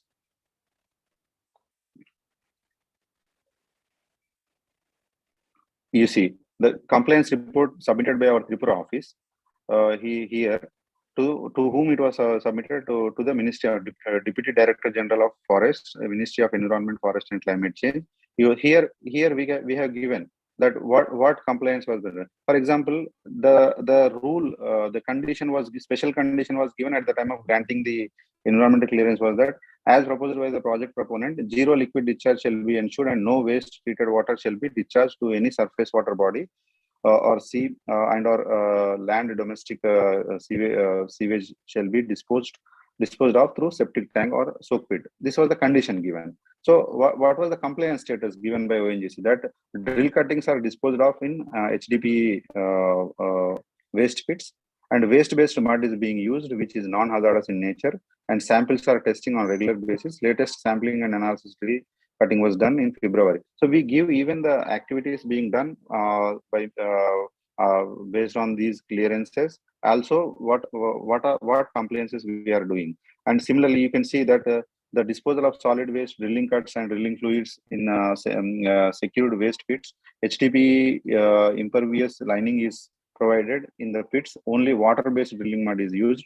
Drilling cuts are disposed of as per these ministry guidelines, MOEFCC guidelines. And even I am happy to share here that the norm was to what we can say allocate only 2% of the total project cost. ONGC, it extending even more, that we come forward that we will extend 2.5% of the total project, and it is running into the crores. Even 0.5% increase is costing in the crores. So to the Tripura state, you see how many crores of budget has been spent for under CSR Act, Corporate Social Responsibility Activity. So people think that with ONGC operations, of course, I am not a proponent of the environmental damage, but ONGC is taking care of these mitigation aspects, and also taking the social responsibility that in that area, whatever the degradation, whatever the problem being faced by the locals, that is being compensated by allocating the budget, by improving their livelihood, by increasing their condition. For example, in Assam, I noticed that for laying of the internal roads, ONGC has announced 600 crores in the last year budget of the CSR. For constructing the toilets in the government schools, even school buildings was constructed. Even the locals, when they were crossing certain small river channels, they used to travel kilometers of distance to cross that channels, and they used to build a bamboo-based bridges. So there, ONGC is also constructing the bridges by through CSR funds. So that much of responsibility ONGC is taking care with an eye on the protection of the environment. These are all the list of compliances. Even if you click any of the link here, you can it will lead to the direct web portal of the ONGC. There you can see the compliance report. Now come to the geographical overview of the Assam, where I have done the study. Last time also I have explained ONGC is home to a very good national park. The biggest one is the Kaziranga National Park, the Manas Tiger River, Orang Tiger Reserve, Orang National Park, Nameri Bird Sanctuary, the Dibru Saikhawa National Park, and the Dihang Patkai National Park, where animals are, where these elephants are more. So ONGC operations are there scattered across these Assam asset, but as told by, as pointed out by some participant in the last time, that ONGC operations are not within the Brahmaputra Valley, within the Brahmaputra River, which is very far to the Brahmaputra river channel. It is not polluting anywhere in the Brahmaputra river basin, and these locations are pertaining to Assam, and these are pertaining to the Rajahmundry. In Rajahmundry, our office is located very near to this coastal, near to the river bank of Godavari River. But the main administrative building is near to this building. But geographically, they are taking care that whatever the pollution being generated through this plant will not impact the aquatic ecosystem in the river Godavari.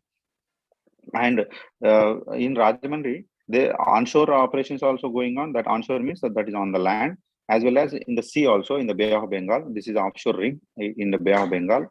We do these people will go here to the plants located in the offshore. This is a Tatipaka refinery by which we can refine the crude oil extracted from the even through the sea as well as to the ground. And last time, one participant has asked about the light pollution, and I have done enough study on this. I met with my HSC department 2 days back, and I also pointed out this thing, whether any light pollution is existed because of ONGC operations. And he was given some interesting factors, and based on his information, I have made this slide. See, actually, the light pollution exists in the coastal region. And of course, light pollution is there in the cities also, because of which the light is reflected into the coastal waters, and that will affect this marine creature because of this light reflection. Of course, during the daytime, of course, normal sunrise is there, but in the night time, there is a problem. But you see that one fact told by our environmental professionals, they told us that our ONGC operations in the marine is very far from the coastal line. To give an example to you, suppose this is a coastal line, and our operations are in the deep sea. It is very far. It is very far, even more than, see, you can say 200 nautical miles. That's why we use the helicopters to go here. Otherwise, ships can go very slowly, and commuting is very time taking. So in the deep sea operations, the coastal light pollution is not because of the ONGC operations. The coastal light pollution is because of the industries which are on the ground along the coast of this marine. These operations are at very great depths. You can see the light penetration capacity when we go into the deep, even after certain depth, the light is not there.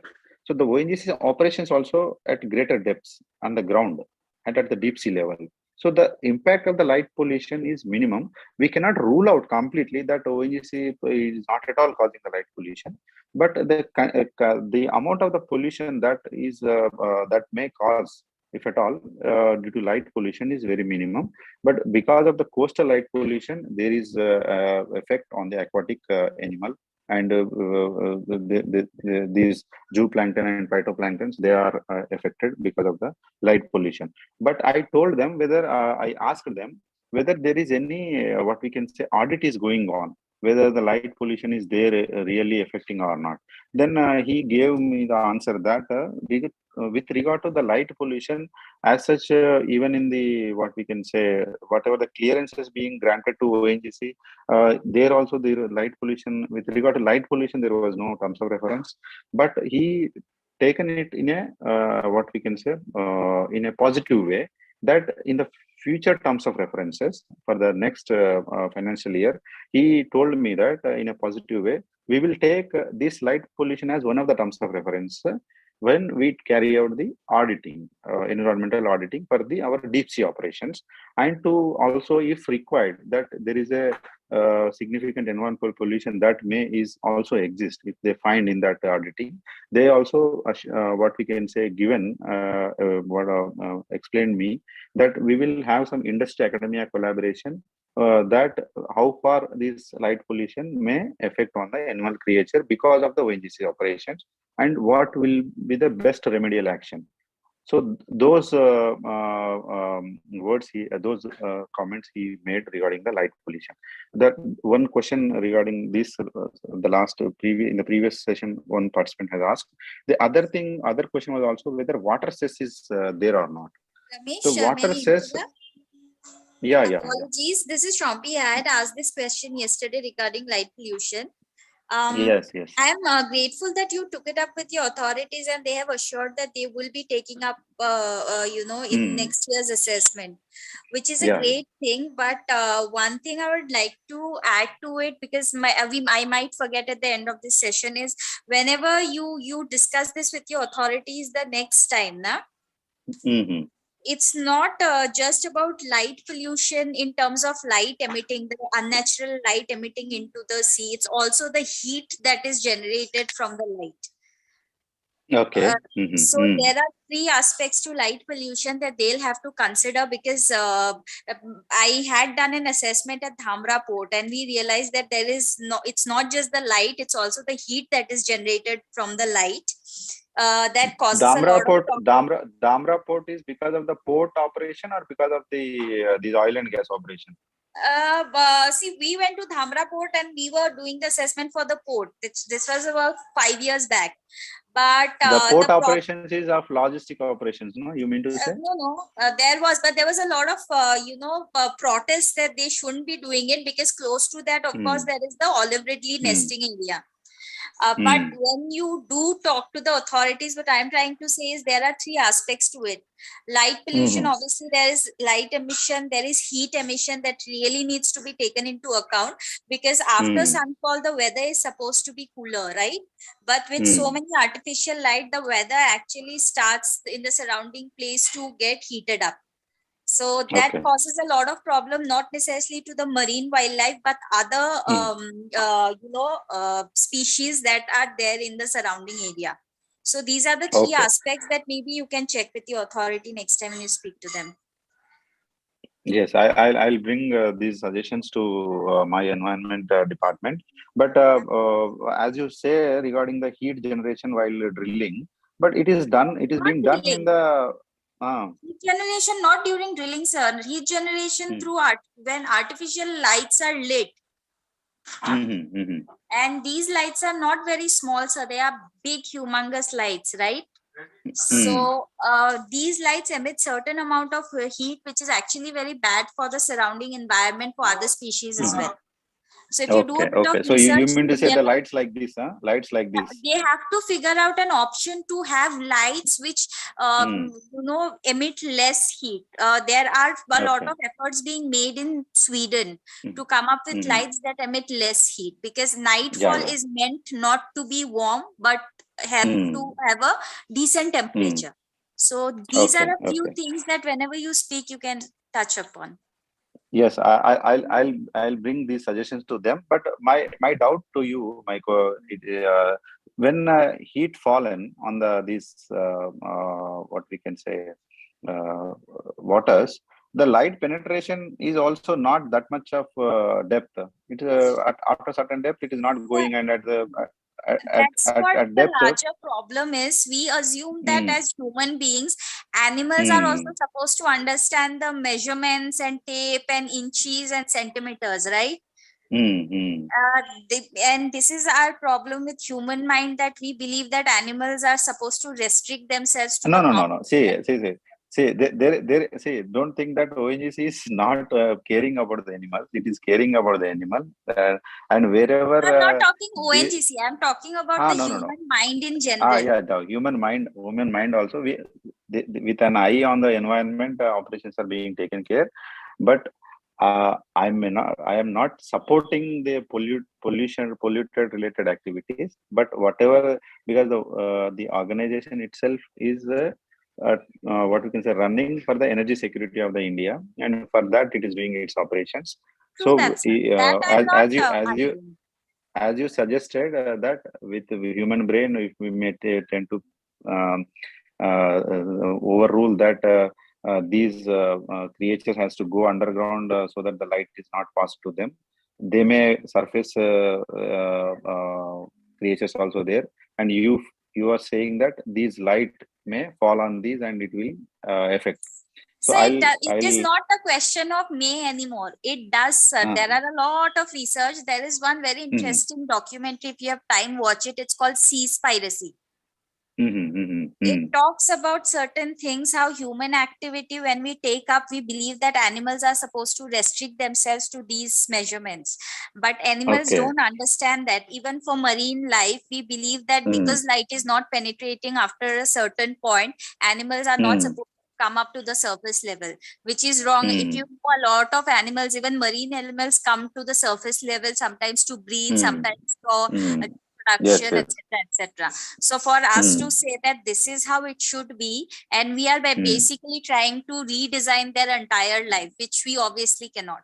So my suggestion is this: do your assessment, and I have great respect for ONGC.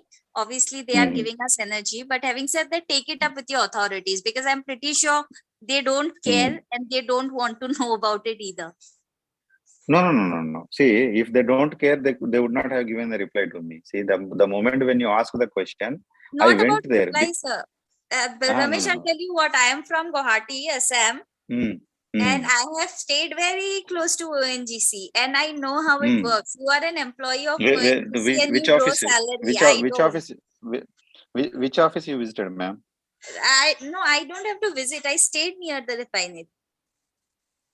You stayed near the refinery, but you are asking about the replies. No, you didn't get the replies.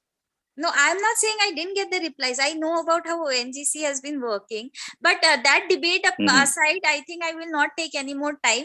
You can continue. My thing was just to make sure that you can take the question. Yes. I understood. I understood your query. When we talk about the light pollution, they also given me what we can say a positive statement that in the next terms of reference, they will see how far the light pollution is affecting the marine ecosystem because of the our platforms and our operations in the deep sea.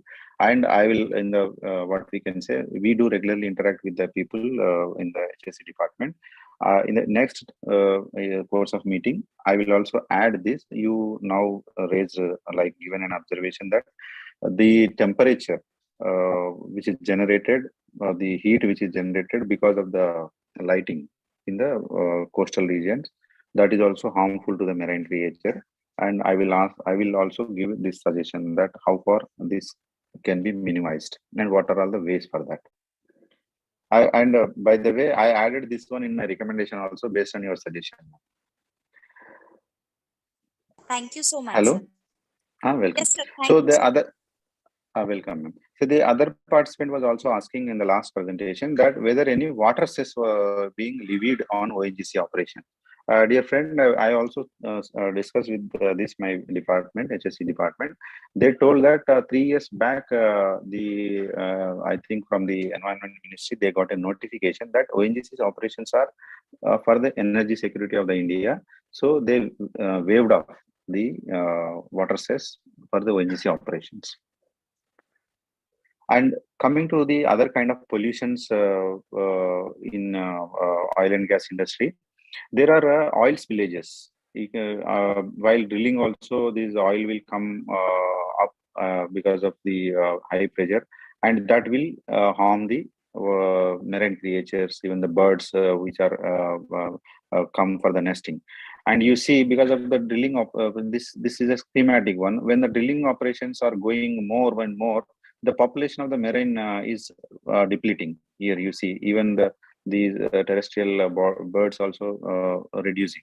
And when these kind of ships are there, people used to throw plastic eateries, everything into the even the toothpaste, everything into the this sea.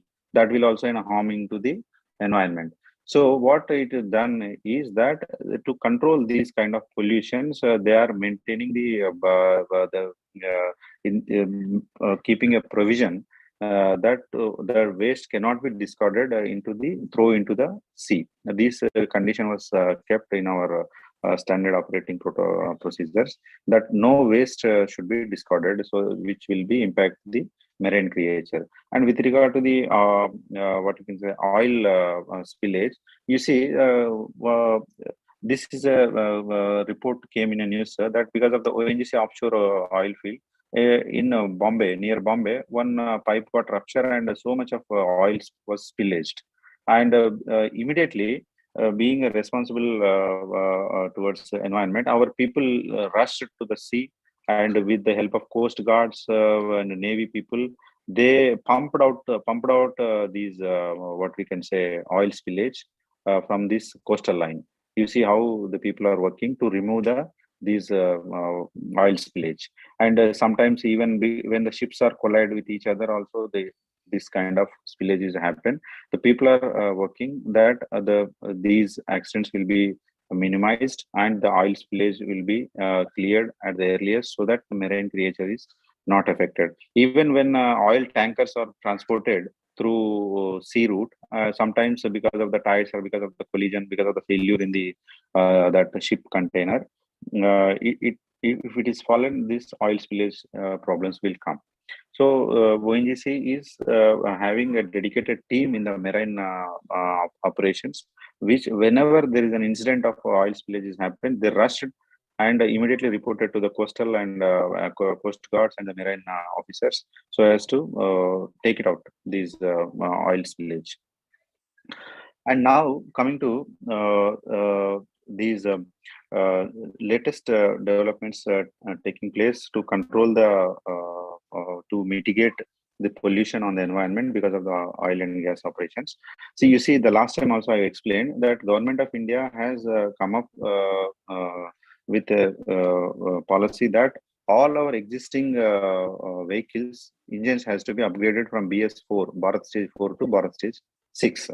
So what is, just to give a brief background of these standards, which is equivalent to the Euro standards, European Union standard. The Euro is now same reference has been taken as Bharat stage. BS means Bharat stage. So the Bharat stage 2, Bharat stage 2, Bharat stage 1, it was started in the early 2000. It is in the rural India and it is in the cities. So gradually we are following the same norms as followed in the developed Western countries in the European Union. So when we coming to up to by 2000, what will happen? Already in 2015, prior to 2015 itself, the European has started Euro 6. And by that time, we were at the BS4 is only running. And if we go in the same phase, we may end up BS6 somewhere here in 2030 or 40. So to avoid that, what Government of India has taken a decision that we will skip BS5, that BS5, the equivalent to Euro 5 standard, and we will directly go into the BS6 grade. And just converting the engines to the BS6 grade is not sufficient. In that, the fuel also should be of BS6 grade.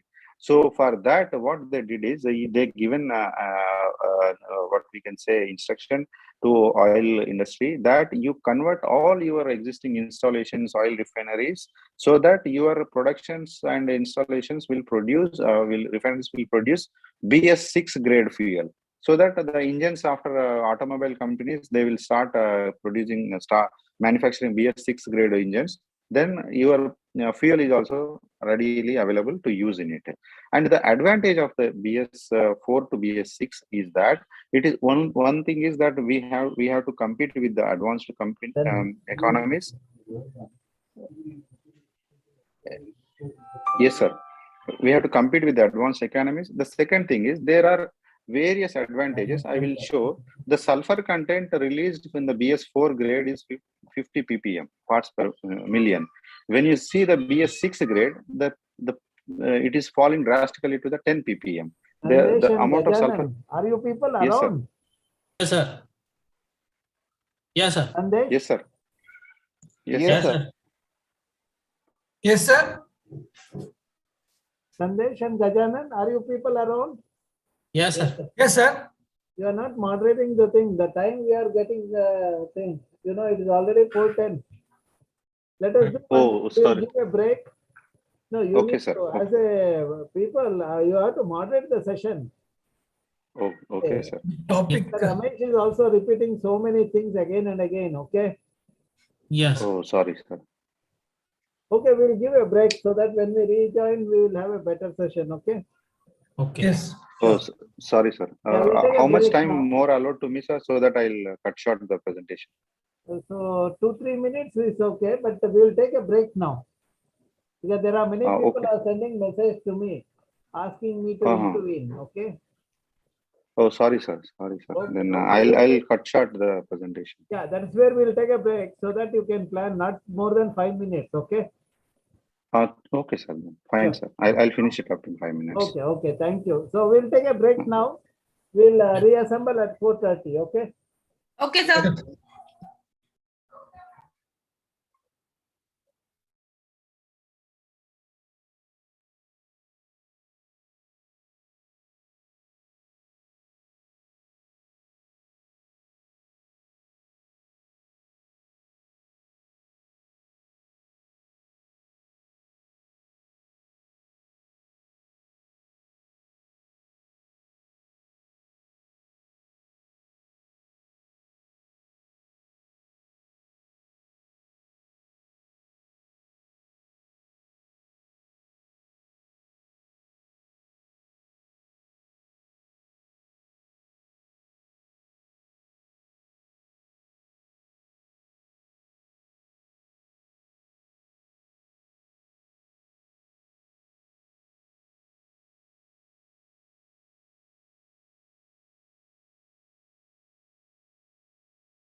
Sandesh, are you there?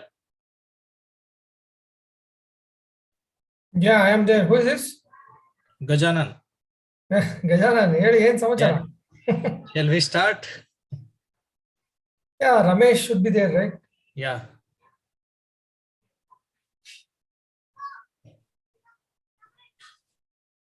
Ramesh Satla, are you there? Visible. Ramesh is not there, I think.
Ramesh sir, are you there?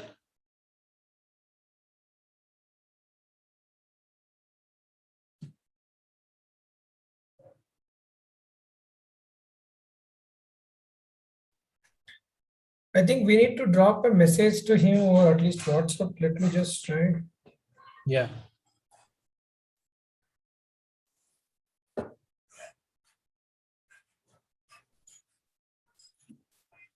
I'm just calling him over his mobile. Okay. Okay.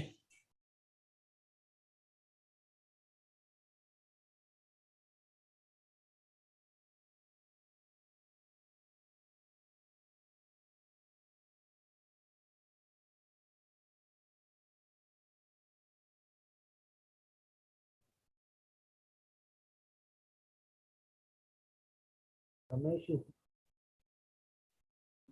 Mahesh is. His number is saying it is out of coverage area. Where did you send him? He has come.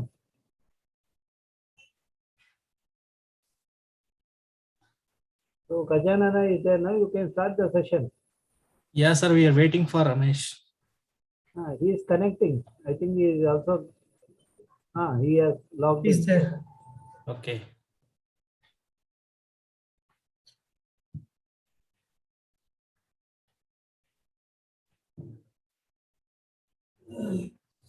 Ramesh ji, over to you. I think you need to complete as soon as possible. Can you hear us? Yes, Sandesh.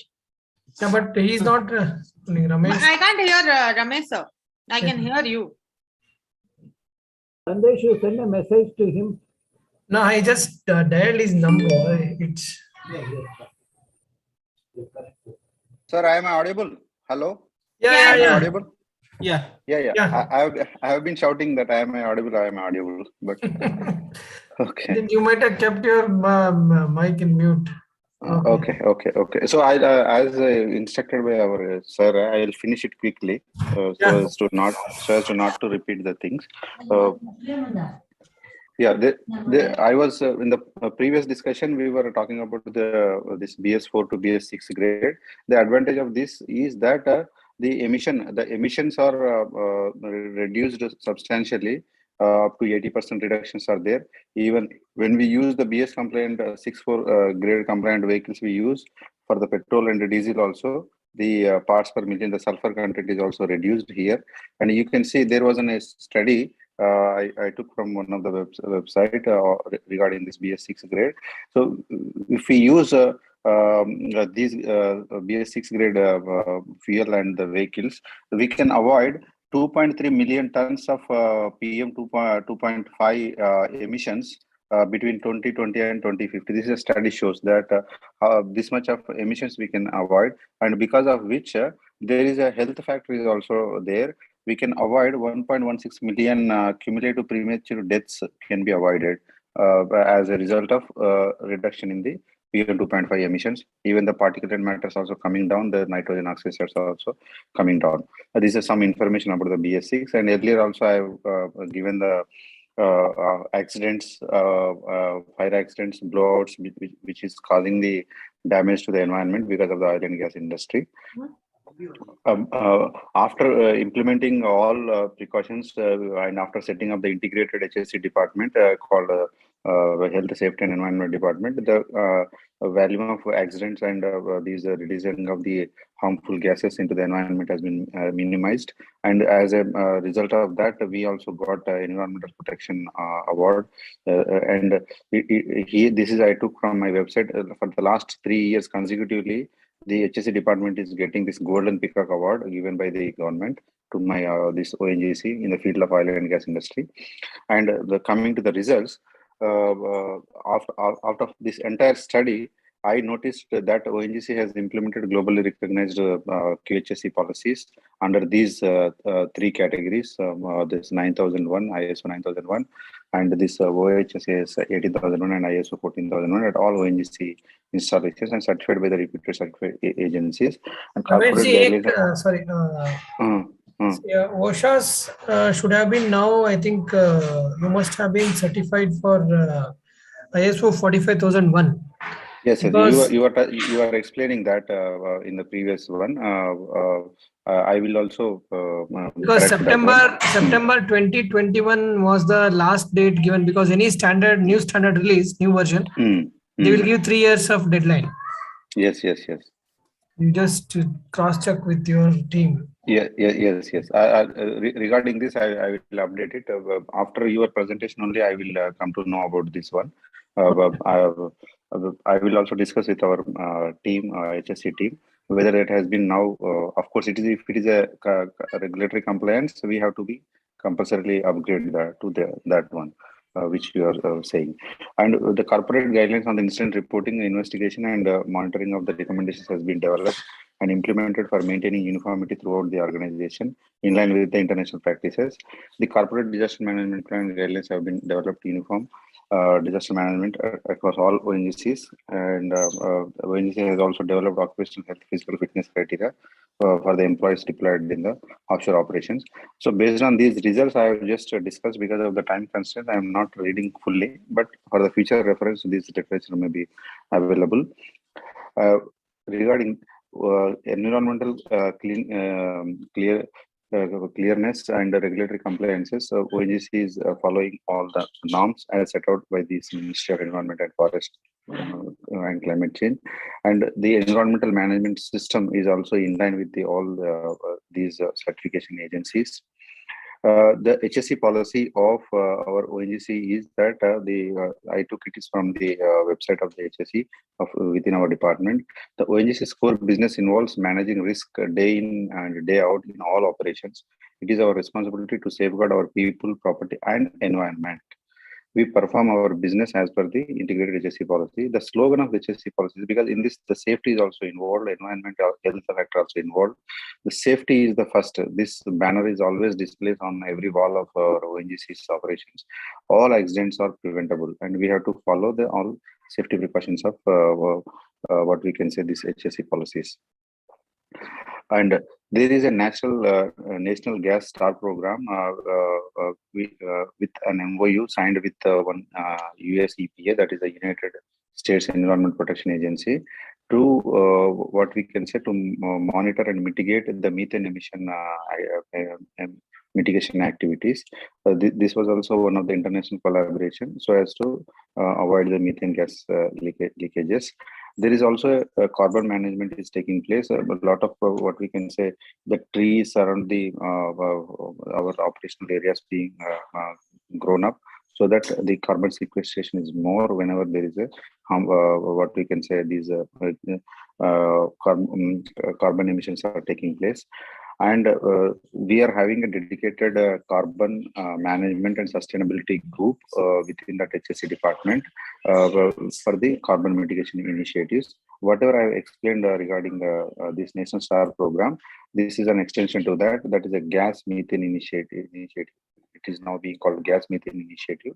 So through which in 2020 and 2021, this group CMM within our HSE policy, which is HSE department, they have complied with the gas global methane complied with the global methane initiative MOU, and they have completed the what we can say gas leak survey was to identify the fugitive gas leaks in these plants. So they have now certified that these plants are now in the safe mode, without any leakages. There is also clean development mechanism in place. That is also under the UNFCCC, that is the United Nations Framework Convention on Climate Change, under which ONGC is maintaining a clean development mechanism registry account with UNFCCC, and for every what we can say effort, there will be a certified emission reduction credits will be there, that CERs, and by voluntarily retiring these many credits, now certain installations in the in western part of India, in Gujarat, like this Gandhar, this group gathering stations, Ankaleshwar, these have been now declared as a carbon neutral for the year this, because based on this clean development mechanism, we are parallelly setting up some environment friendly projects, and by means of which we are getting this CERs, the certified emission reductions. So per annum. So, for example, the 51 megawatt wind power projects we established, and we got this much of credit that can be used for the voluntary surrendering to these in UNFCCC account, and thereby declaring the installations as the carbon neutral. And we are also having concern with the water management. There is a sustainable water management plan is there within ONGC, and we follow the standard operating procedures for sustainable water management.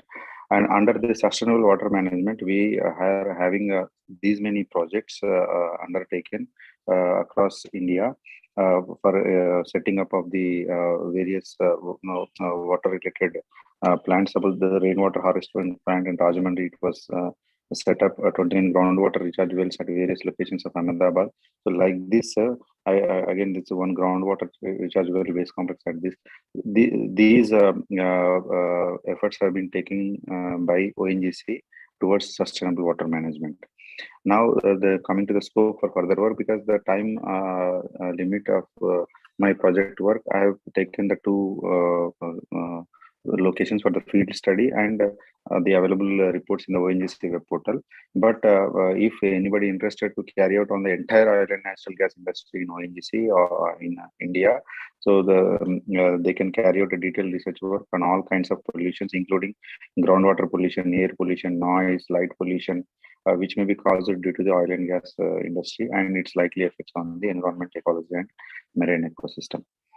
There is a scope for the improvement. And I conclude that from the foregoing discussions and as per the inputs received from the Health, Safety and Environment Department, as well as from the concerned departments of the organization, and also based on the reports available in the public domain, it is concluded that ONGC has been implementing all the suggestions, recommendations made by the reputed environmental auditing and certification agencies and complying with all the guidelines under the Environmental Protection Rules 1986 in order to reduce its carbon footprints and its effects on the environmental and ecology. However, it would be even more protective to the environment and ecology if the concerned authorities of the oil and gas industry considers and implements the recommendation made based on this dissertation work. So I made these recommendations. So the last time also I have explained that in all the reports there was not much reference to the noise pollution. There was only related to ambient air quality and related to the that leaching of the hazardous into the nearby channels. But regarding this groundwater pollution and light pollution, these things was nowhere referred. So I given a recommendation by discussing with my HSE people that they also given me a positive note that in the upcoming environmental related audits with external agencies, they will give these pollutions also in the terms of reference. So, and also find out the best scientific way of methods to reduce the pollution on because of which may generate because of the oil and gas operations. And finally, I acknowledge with from bottom of my heart to Indian Institute of Science faculties, particularly Dr. T.V. Ramchandra sir, who is the brain behind this what we can say program. And I also thank to Mr. Dr. Bharat as well as Dr. Vinay, Sinsi ma'am and Asulaba, who are tirelessly coordinating this program. And I also my thanks are acknowledged to Mr. Mahesh also, who is my co-partner since beginning of this session. We are having a good interaction, and I thank everybody, all the participants also. And I gave the reference here that the base book I have taken from the book written by our Vijay Kulkarni and Dr. Ramchandra sir, T.V. Ramchandra sir. And I also visited some of the reports available in the portal, and I given the links also even with the page numbers and these values also from where I have referred. So with final saying that I took this quote from the Mahatma Gandhi that there is a sufficiency in the world for man's need, but not for man's greed. If even industry or a person is go for a greedy kind of thing, then it is the chances of polluting the environment is more. If we feel within the man's need, then the environment will be protected. Thank you so much, sir. And if I took more time, I may please be apologized. Thank you so much. Thank you very much, Ramesh ji. Any questions? So we'll move yes, to sir. Mahesh. Yeah. Sandesh. Sure. Over to Mahesh. Thank you, sir. Thank you so much. Okay, thank you. So my presentation, right? Yeah, I will share.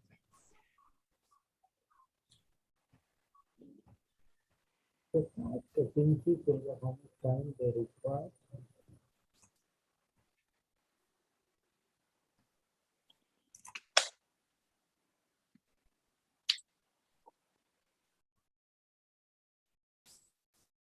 Whether my screen is visible? Yes, sir. Yes. Globe is stuck, now it is rotating.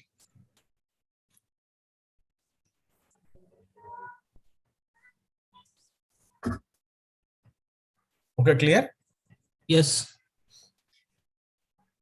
Okay, my topic is the project work is on scope of renewable energy in Mahesh ji, just a moment. Sorry. Sir, how long we can the timeline 32 for something we can fix with respect yeah, to. I'll tell you. My slides are around 38 or 39. So, and what I wish is you people can interact. I mean, team can interact during the session. And if the people do not interact much, I will be completing 45 to 50 minutes. Okay. And if discussion goes on, then it depends. So it may go maximum 1 hour 15 minutes or 1 hour 20 minutes. We can complete it. Hope that's fine with sir. Raman TV sir. See, we have a lecture from a professor from Canada, and there are 2 professors from Germany are also waiting. Oh. Okay.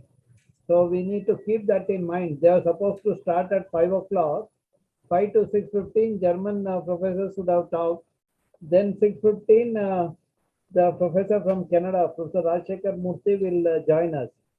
So keeping that in mind, you please manage the thing. But already now 10 minutes to 5. Yeah, you start. Please take 20 minutes for the presentation, okay? Yeah. Okay. So I will try to squeeze to the extent possible. And so in the content part, then I do not want to explain again further, because each point we are going to discuss on the slides. So first question, the moment when it comes to our you mind can straight away go to the Telangana. Telangana. All these things people know. So sleep it. Yeah. So what is a renewable energy? And then why renewable energy is required? So what is being discussed across the globe?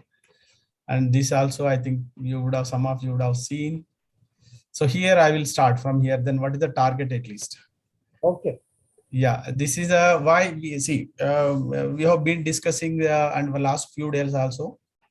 Many times we discuss on the global warming and climate change. So that topic is not required now. Basically, why the day-to-day we are discussing on the renewable energy. So main reason which we have reason is that, keeping in mind the Panchamitra which our Prime Minister Mr. Modi has given some Panchamitra scheme at COP26. So that already I think Kaivalya has presented, or somebody has presented there on five points. So out of that, some of the points, if we can recollect it, is the 500 gigawatt of the target renewable energy by 2030. Out of which 170 gigawatt would be achieved by 2022. We have another 1 year time. So with 100 gigawatt solar and 60 gigawatt of wind, 10 gigawatt of the biomass, and further 5 gigawatt of small hydel. Further, out of this 100 megawatt solar, 40 megawatt will be rooftop solar. This is what the commitment given at the COP26 and at the national level. So in order to meet, that is a commitment from India, Prime Minister. So now subsequently all states also are supposed to follow that. And meet the respective states, they have to try to the extent possible to meet these targets. So in the last 50 years, the emissions rose sustainability from 232.8 to 2,597 million tons of emissions. This is what the change in the last 50 years, just to note. And if you look at the India's present condition, installed generation capacity, if you look at the total fuel one, fossil fuels, that is a fossil fuel means non-renewable energy, non-renewable energy, fossil fuels. So that is around 234 gigawatt. And non-fossil fuel, that is including the nuclear I have added into it, that comes to 156 gigawatt, which comes to around 40%. Total installed capacity in India, which goes to around 390 or 91 gigawatt. Right? This is the distribution among the various power production by various sources. So let us go to now next on the what is the renewable status in Telangana. Directly let us see now this. Telangana state has undergone the transformative journey from the power deficit state. Before they started, the state has started 2014 onwards. If you look at 2020, within the last 6 years, the development is there from the deficit to power surplus. Now the Telangana state is a power surplus. There is no any deficit in power. If you look it on the in the graph and the pie chart, see total fossil fuels, which comes to around 10 gigawatt, that contributes to around 59%, and non-fossil, that is a renewable including the nuclear, that comes to around 7.1, means 41% contributes for the renewable energy. Total around 17.3 gigawatt. So again, the distribution is shown here by coal, lignite, gas, diesel, and renewable, as well as the hydro. And then we will look at the renewable energy.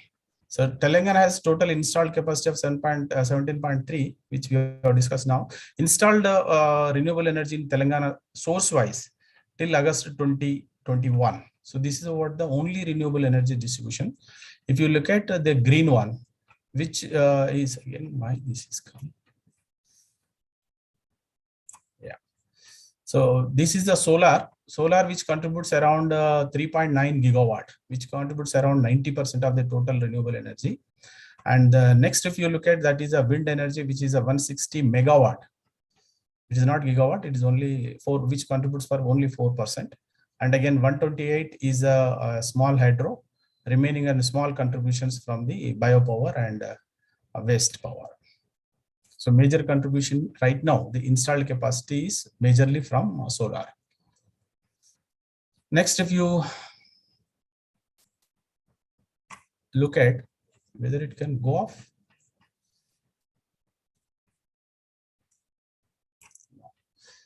Okay. So next, what is the renewable energy potential in Telangana? We have seen right now what is installed. And now let us see now what is the potential available in Telangana, particularly on the renewable energy point of view. The estimated in the first, I'm presenting it on the India. India, if you look at the potential is solar is around 748, 750 or nearly 750 means 68% is around by solar. It is a potential I'm talking about. And then wind power is around 302. So gigawatt, that is contributing around 27. Remaining all are small contributions from small hydro, biomass, bagasse, cogeneration 1, waste energy. So this way, this is contributing only very small percentage of 4.2. Out of total potential from solar of 748 or 49 gigawatt, in Telangana, we have a potential based on the land space available. It is around 20.4 gigawatt. And wind energy is around 4.2 gigawatt. Our Telangana has, but right now, which we have seen in the previous slides, only 3.9, which is around even 1/5 of potential available. And installed capacity of 160 megawatt of wind power with a total of 4.4. And another, if you look at one, which I wanted to show is here, and sector-wise, the power consumption in Telangana, if you look at the total power consumption, the consumption, the moment when I'm saying that I'm changing units, it will be generally shown as a consumption in units that many of you know, kilowatt unit or otherwise megawatt or gigawatt. So total consumption in Telangana, if you look at, so it is till I think a bit old one, 2017-18 I'm showing.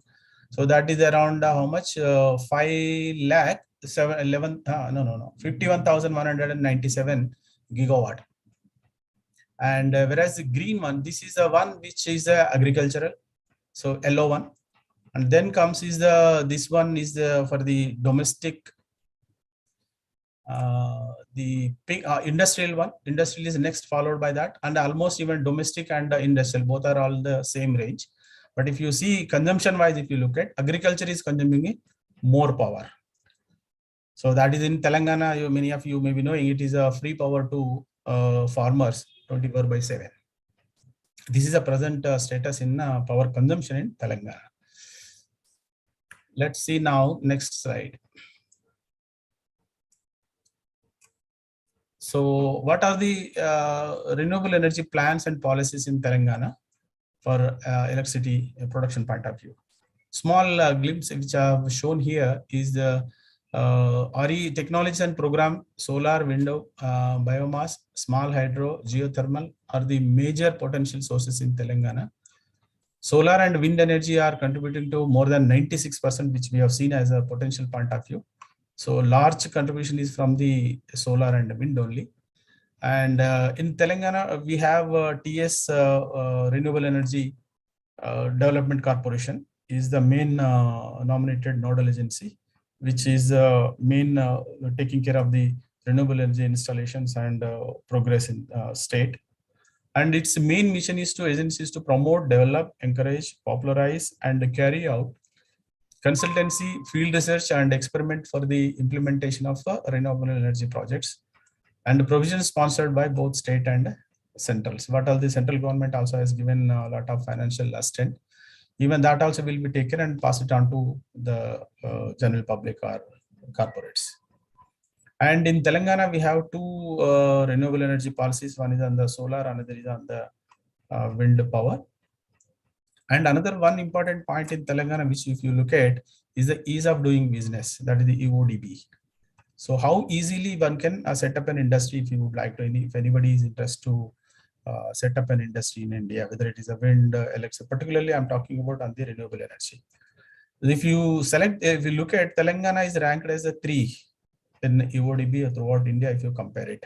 The policies, if you say, and Telangana has introduced one single window mechanism, that is TS IPAS, that is the Industrial Project Approval and Self-Certification System. This is the one single very good system which is implemented. See, if you are an entrepreneur and just if you approach through TS IPAS, remaining things internally will be taken care by TIPAS system, and people will coordinate internally.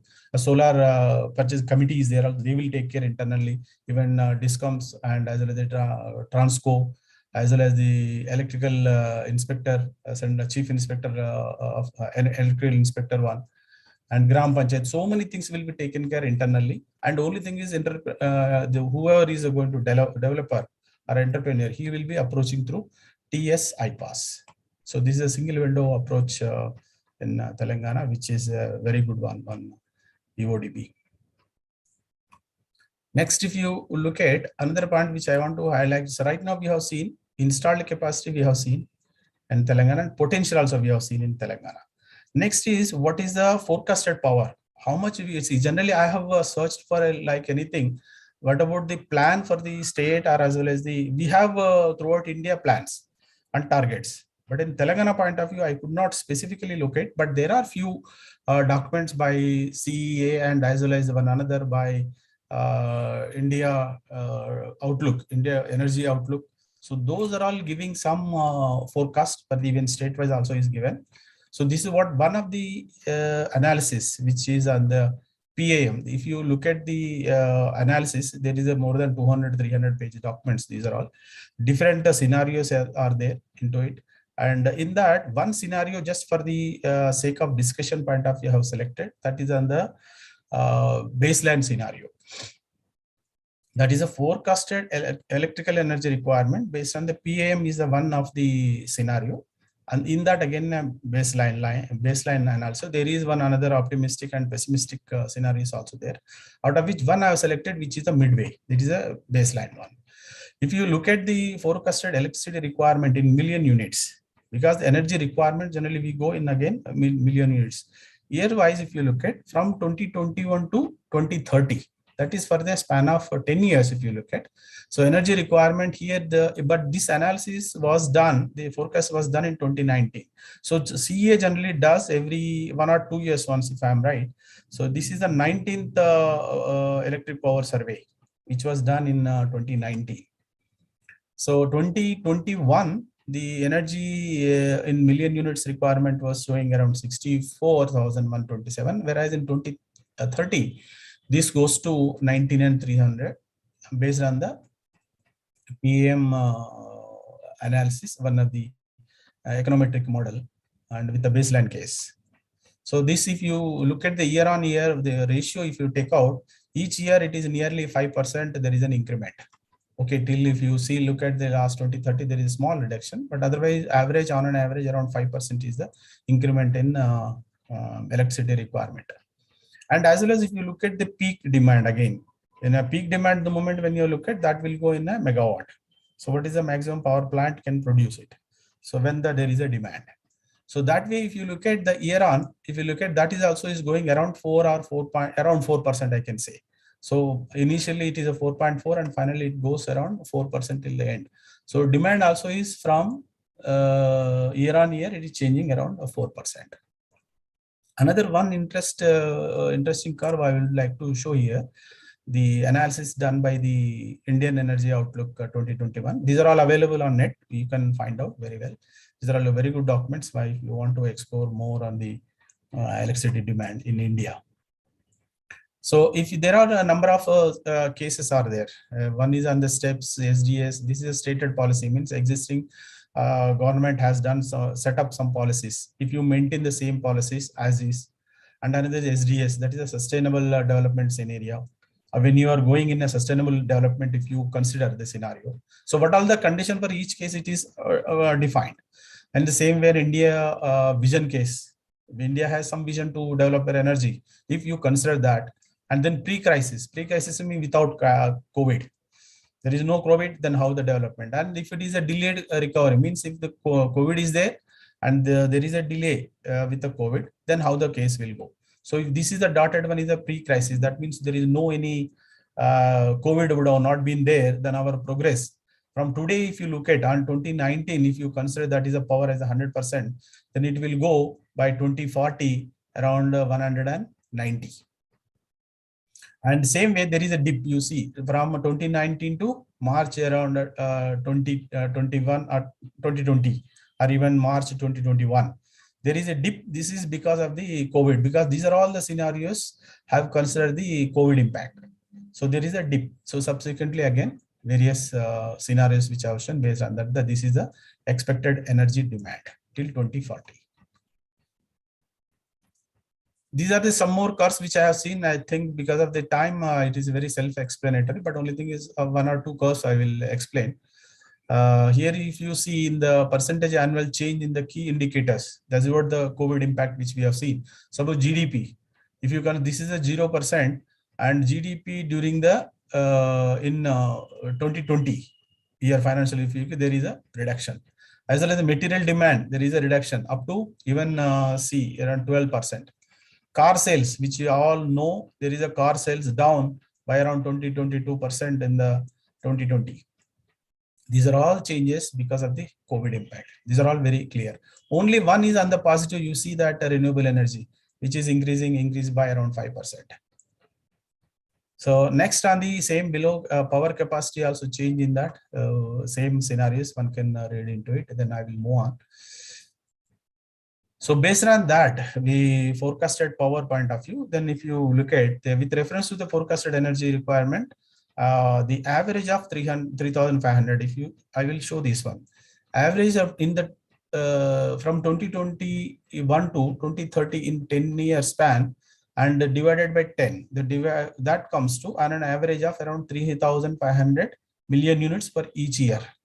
So if you take it that 3,500 million units of energy to be added each year, and this is shown because it is the energy requirement, energy consumption. This always will be in the units. Units means kilowatt hour. So that means how much of power is consumed in a particular time. That consumption always and requirement will go in units. Whereas if you look at the capacity and plant capacity, if you look at generation, if you look at that will go in a megawatt, even including the peak power demand. And in the same way, to meet the future requirement, so this is what is the 3,500 million units required each year. Considering the present energy scenario, which we have seen, of course, for the Telangana, this is going in a 51 versus 41. But for the easy calculation, for simple calculation point of view, for the ballpark figure point of view, how considered 60-40 division. That is on the renewable energy and fossil. In fact, it is not NRE, not non-NRE. This is the fossil fuels. If you look at around 1,400 million units comes for the renewable energy to be added till 2030. Each year we have to add around 1,400 of renewable energy capacity we have to add. Assuming the present share of non-RE, that means fossil would continue. Because even we have seen one of the curve here, what is the plan is, if just I would 1 minute I will explain here. So in this red one is the coal power, green one is the solar. So total gigawatt power being added in India. 2010 and 15, it was around maybe around 80 gigawatt as added. 15 to 20 during this period, around maybe 40-50. 20 to 25, around it is added 10, 20 or 25. And in 25 to 30, you see very small figure. So in over a period of time, the coal power installed capacity is going to reduce. I mean, further no coal power plants in future. And if you look at 2030 and onwards, it is in the negative. That means the phasing out of the coal plants. And further, if you see 35 to 40, it is further negative. So that means coal plants are going to take out of the operation. And of course, at the same time, the solar energy, it is increasing year by year, of course, from 35 to 40. So in the same way, why I was explaining here in that, the renewable energy is going to be added, and coal or conventional one is going to reduce further. And even still with the present explanation, because I have shown the power demand up to 2030, even coal power also is going to be added. At least we can expect around 5% per annum. That will remain same, but I am ignoring that additional one. But if you consider only renewable energy, with a typical plant load, I don't know, some of you are power plant or power engineering background. So which is the power plant load factor is the one when let's say 100 megawatt plant is there. But throughout the year, all days, the plant will not produce 100% capacity. So most of the coal plants or maybe thermal power plants, most of the power PLF varies from 50, 55 to maximum 80 or 82. So there are number of reasons. Maybe load is not there, or maybe because of the plant maintenance, our plant is not operating and is not healthy. So many reasons are there for the thermal power plants, which generally operate around 50, 55 to maximum 80 or 82. And it never generally goes average. I'm saying this is an average one. Mahesh ji, Sandesh here. We have completed 21 minutes. I don't know whether you have how many slides still? Yeah, it is a 16 minutes, another 15. So another 20, 25 minutes. Yeah, but I think sir had told about 20 minutes from 4:50 to now. We have already 22 minutes consumed. Yeah, of course. The expert lecture needs to be delivered from Canada. Whether we have to break? Sir, can we, do we need to break here and go for that expert lecture? What do you suggest, sir? So we can go up to 5:20 or 25. Then we will take up the expert lecture. Thank you, sir. So another 10 minutes. Yeah. Another 10 minutes. So you have another 13 minutes. Yeah. Hello, sir. Over to you, yeah. Sir, I wanted to say that I joined, I came back from doctor clinic. So I can present whenever there's time. Yeah, now you listen to experienced people like Mr. Mahesh, okay? Yes, sir. Whenever, sir, you tell me, I'm there now. So that is why I'm also going very fast. If any questions and all this, we can take it up even after today's session. Anybody is interested. Okay, so with the PLF around 25% for the renewable energy, generally renewable energy, the PLF varies around 22, 25 or 26. Even a bit optimistic, I have taken 25%. With that, if you calculate it, so per year, at least for the renewable energy for Telangana, we have to install a capacity of 650 megawatt of renewable energy plants. So this is a ballpark figure. It is a rough estimation one figure to be added in Telangana each year to meet the forecasted energy requirement till 2030. With the addition of renewable energy of around 650 each year for next 10 years, would end up with the final figure of around 13,604 because 7,104 is right now existing, another 6,500. And then goes the addition of RE for the next couple of years because of the commitment till 2022 by our PM Modi. So the existing the renewable energy installations may be higher for next till 2022. That is what we will see some more in the next slides. So viable renewable energy sources in Telangana, particularly solar energy. Telangana has a vast solar potential of which we have seen. Even if you see insolation also is around 5.5 to 6 kilowatt hour per meter square per day. And Sundays, if you look at more than 300 days are sun days are available. Telangana has installed solar capacity of 3.93. And then this is one mission which has been initiated by Government of India in 2010. So that is also in a number of ways, 1, 2, 3 or third is now going on. And what are the various renewable energy sources in Telangana? So if you look at the solar energy point of view, there are two types of generally technologies. One is on the PV, another is on the concentrating solar power CSP. Some of you would have heard this, and already many of the Indian process industries or pharmaceuticals, they are already using, I understand, the CSP technology, but PV we all know. So, and with that, electricity cost from the, I am skipping some of the points. So electricity cost from the solar photovoltaic experience is around, the cost also is reduced around 82% if you look at from the past decade. The cost of onshore wind and offshore wind power reduced by 40 and 29%. There is a drastic reduction in the cost also, and which is right now, what I want to say is affordable now. Those who want to install, those who want to take up a challenge and as an entrepreneur or owner. So this is a good time to take it into solar particularly, and as well as wind also.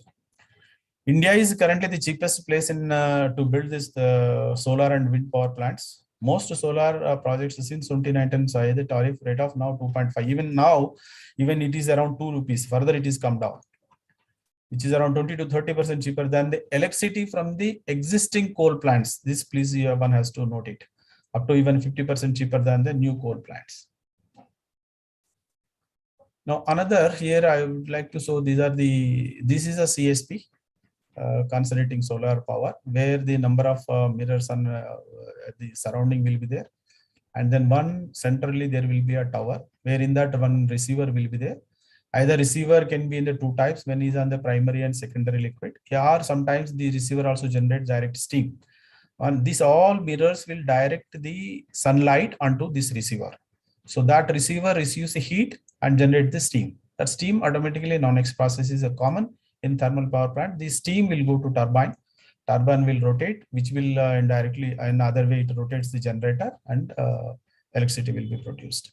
In the solar point of view, it is again the sandwiched silicon cells.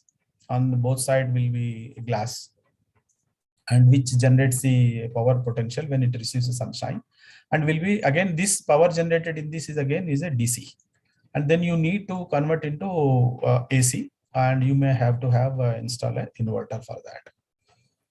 And if you look at in the solar policy in Telangana, if you look at just a bit, a glimpse I will give you how it is. And grid connected, in that solar power projects, there are two types in this in Telangana. Grid connected solar power projects based on the both the PV as well as the CSP technologies. Projects set up for the sale power to DISCOMs. So DISCOMs is the main responsible parties. And projects set up for sale of power to third parties within the state. These are all applicable for the both.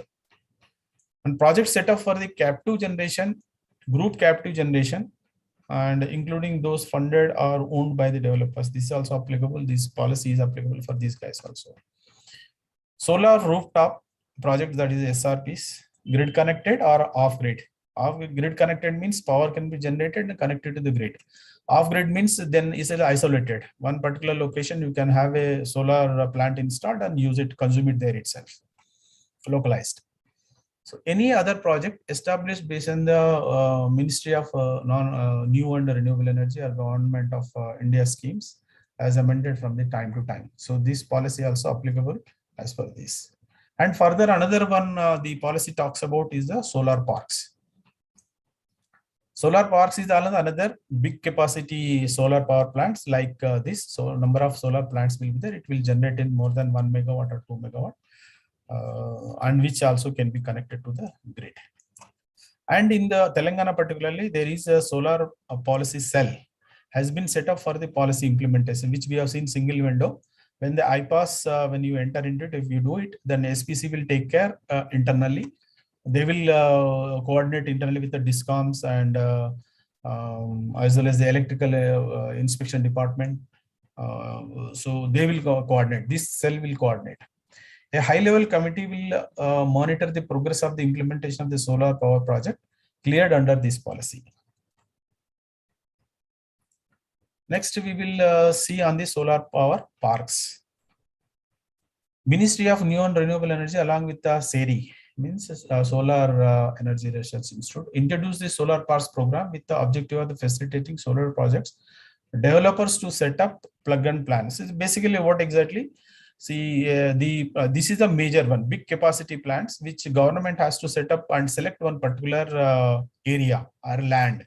So generally, if you want to install and take up one solar plant to construct, you need what infrastructure there, particular roads, land, approvals, permits, all these things are required. Then only you can start. Meanwhile, you will find lot many hindrances to get the permits. Now, instead of to avoid all these conditions, so what this particularly solar power parks is a program where the government will select the land and they will do the minimum infrastructure, water facility, permits.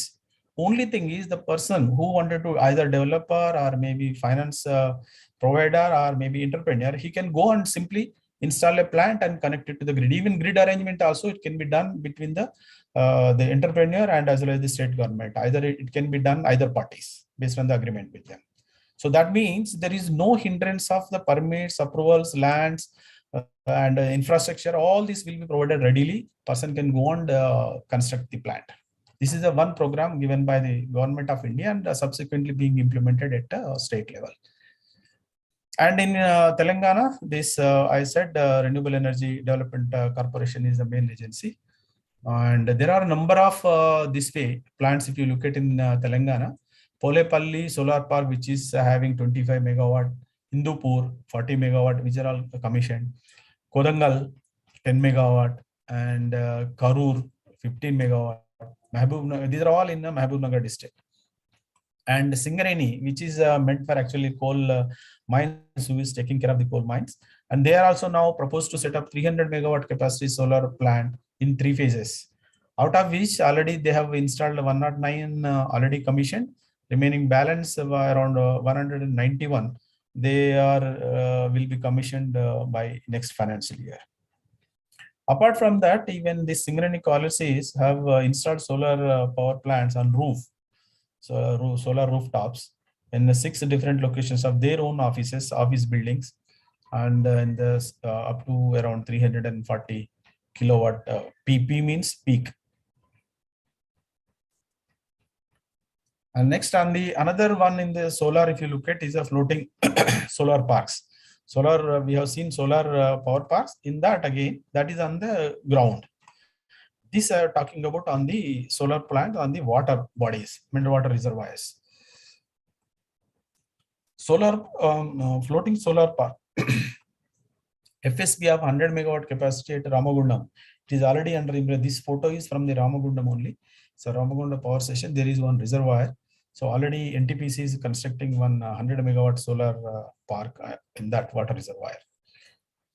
And in Telangana, there is another 2-3 water bodies are there. One is on the lower Mane Dam, which is, and another mid Mane Dam, and as well as the upper Mane Dam. These are the 3 locations. One of this photo is for the lower Mane Dam. So you can see how big is the reservoir. So here also there is about 500 megawatt of floating solar park is planned. It is under now progress. I mean, still it is not initiated, it's not started, but the discussions are going on and these to take up. Both one is on the lower Mane Dam, mid Mane Dam, as well as the upper Mane Dam on the in Karimnagar district and Sirisilla. And TERI has identified about 116 reservoirs with a cumulative reservoir area of 1900 kilometers and FSP potential of around 18.5 gigawatt of floating solar parks one can install in Telangana. And they also have identified and presented around 280 gigawatt potential is there in India to have in various reservoirs, various across states of FSPs, that is floating solar parks.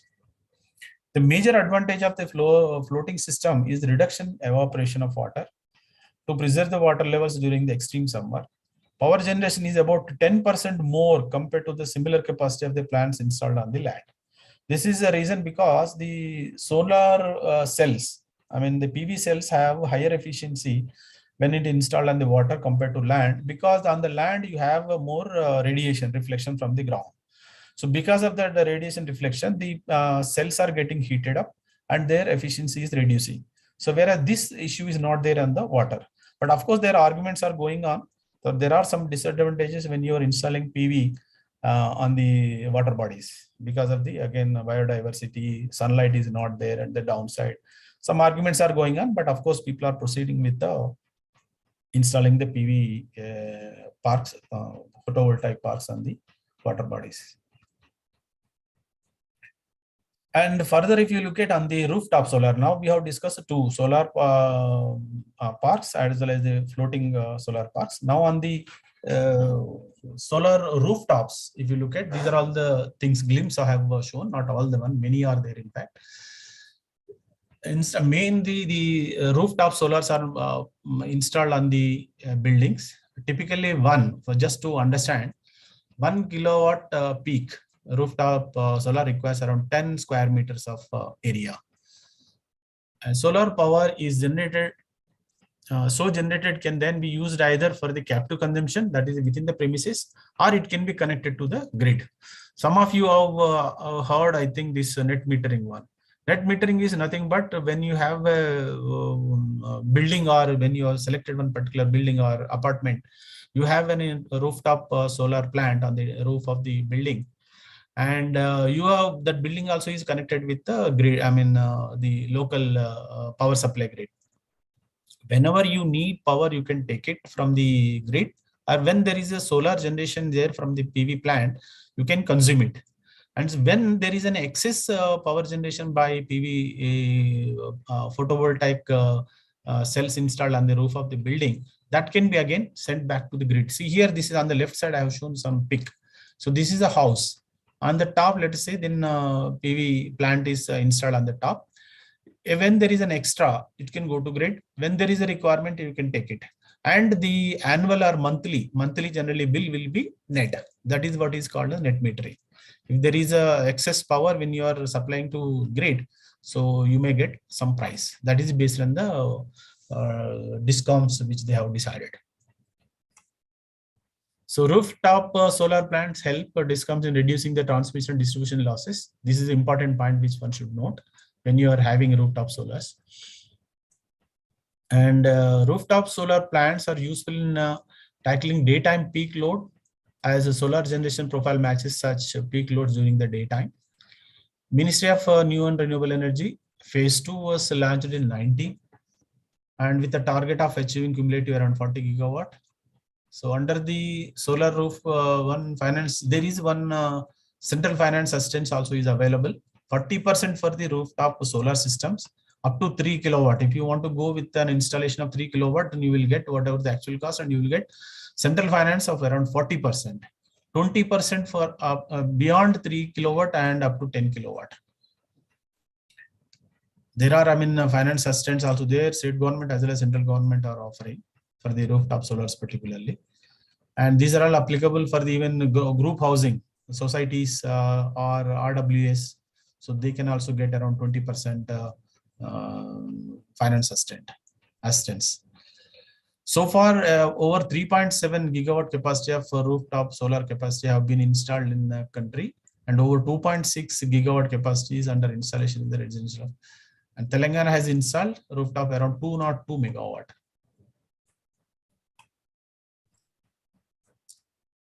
Mr. Sandesh, when time is done, please let me know.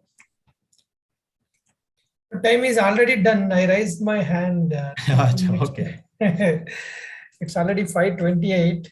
Yeah. So your time is done. Yeah. Solar power, of course, I need another 10 minutes probably, because 23 means another 10 minutes or 15 minutes.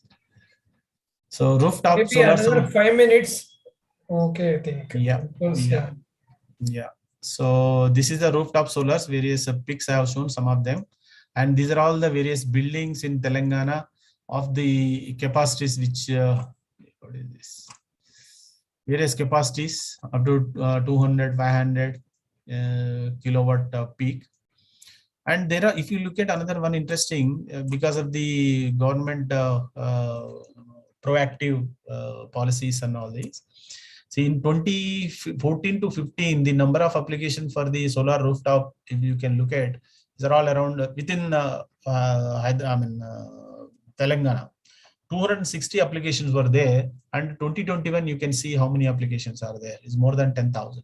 So people are very active now. They are motivated, or they come to know the policy and rules, but still long way to go.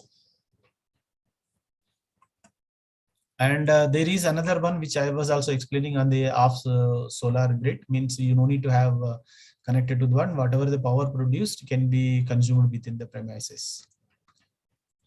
And next on I'm talking about on wind energy.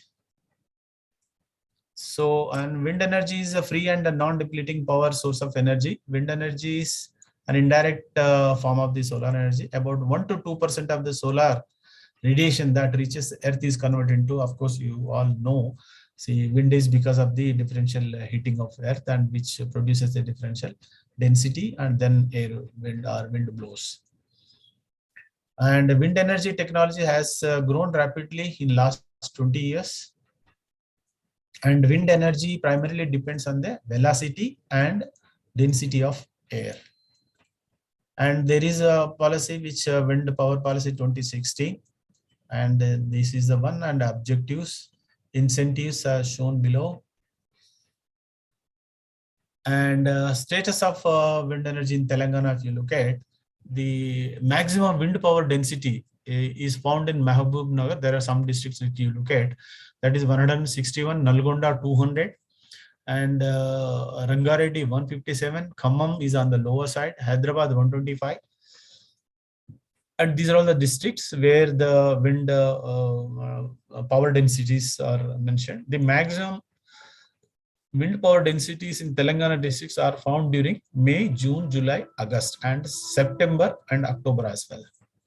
The low power density of 20 watts power found in Telangana during the January, February, March, April, and November, December. See, then Telangana state has wind power potential as per the initial list of wind energy at 100-meter elevation. If you look at, they have identified various ranks. It is wasteland, they have ranked as rank 1, which is having a potential of 887, and cultivatable land, which is rank 2, and forest land, which is rank 3, having this one. The total potential of around 4.2 gigawatt of wind power potential is there in Telangana. As of 2028, Telangana has only 2 wind power plant capacities, which is 101 and 27, not many. But of course, now government has taken very serious action considering the various projects in pipeline right now in these districts, Medak, Rangareddy, Mahabubnagar, and further actions have to be taken up to speed up the plans. Next, on the geothermal. Geothermal already Mr. Ramesh has covered some extent, so I would like to skip this one, the same thing which I repeated here. Next is on the biomass. Biomass also for last 2 days we have been discussing on this, but only I will explain the present status in Telangana. So present Telangana, if you look at biogas, not many plants are there in Telangana, but of course there are few plants I have listed out here. The total biomass and capability, if you look at, and capacity point of view, look at around 300 megawatt electricity can be produced based on the biomass available within Telangana. But some of the plants which I have listed presently operation, few only, which are all there more than 150 or 160 megawatt of biomass plants are installed in Telangana at various locations. 1 megawatt, 6 megawatt, and there are some are there on the bagasse based. Below are the bagasse, around even 17 megawatt, 16, 15 megawatt, 20. These are all bagasse based biogas plants. Next is on the small hydro. In hydroelectric power, the potential energy is water due to high location. Of course, this is on minimum basic fundamental one. And the small hydro is generally defined as less than 25. The hydro power plant is generally more than 25 is called under the power ministry, and less than around 25, less than 25 is under the renewable energy segment. So that is why it comes under the renewable energy. Small hydro is a development of the hydroelectric power on the scale serving for the small community, industrial plants, and connecting to local grids. Hydro plant capacity of less than up to 25 has delegated with MNRE. A minimum of 3-meter head is desirable for the installation of the low head hydel power station. These projects can be installed on the canal top, canal drops, dam toes, waterfalls, and streams. Again, these are all the plants which presently in Telangana. Telangana has a total installed capacity of small and large together. It is 2.9 nearly gigawatt. And with India has about 15 gigawatt of hydro total, of course. Then constraints. So no need to mention on the constraint. I will move on. And next is basically my project report is on the transportation sector. So greenhouse gas emissions from the transportation sector primarily involve the fossil oil burned by the road, rail, air and marine transportation. About 95% of the world's transportation energy comes from the petroleum-based fuels, largely gasoline and diesel. And when you look at another,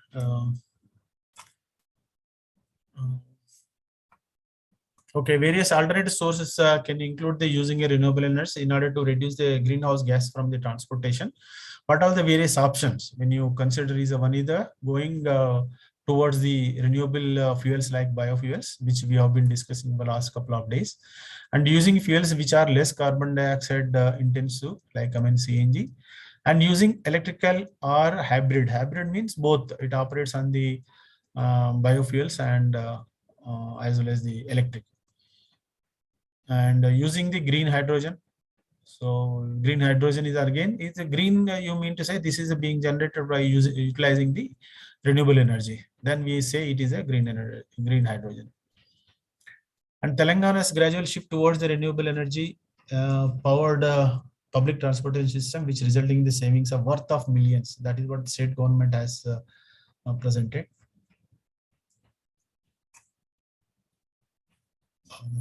Next, if you look at Telangana state driving the fast adoption of the electrical vehicles and aspiring to not just self-sufficient, but also global hub for electrical vehicles, energy storage systems for the manufacturing. This is what the aim of the Telangana is, moving towards that. And if you further look at on the, according to India Electronics and Semiconductor Association, the electric vehicle industry consumed over 5 gigawatt hour of the batteries in 2018 in India. This number is likely to reach 36 gigawatt hour, which is a very big number, a big change in that. And the EV sector is estimated to consume about 250 gigawatt hour of batteries. This is the period 2027. You can see, imagine how much we have to look forward for going towards the batteries.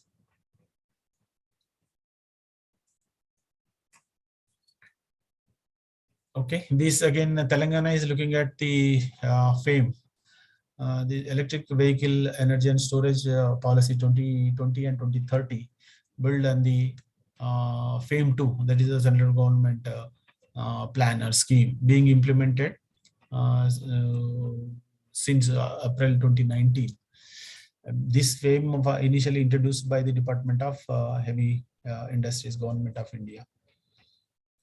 And policy objectives, so let us move on.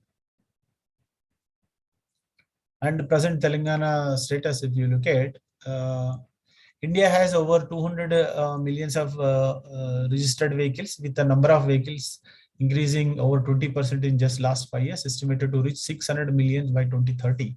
Total number of automobiles in Telangana, if you look at, this is what 14 million yearly. Telangana is actively supporting use of e-vehicles, which as many as 7,500 e-vehicles are there in the Telangana right now. It is a small number still. And about 138 EV charging stations have been installed in Telangana, the electric vehicle charging one. Further, around 600 are already sanctioned and approved or various stages, and it will be ready by March 2022. And TS Transport Corporation as joining with this Renewable Energy Development Corporation, the nodal agency, and installed solar rooftop systems on the bus stations, bus depots, and workshops, their own workshops. And there are 97 bus depots and 364 bus stations in Telangana have been now provided with the solar rooftops. And by switching partially to clean energy, TSRTC saved around 2.26 crore per annum. And which contributing for the carbon emission, if you look at 7,300 tons per year. This, of course, overall, if you look at it, is a small contribution, of course, but they joined their hands. Mahesh, excuse me. Yeah. It's 5:40 now. Yeah. Manu speaking? Gajanan. Yeah.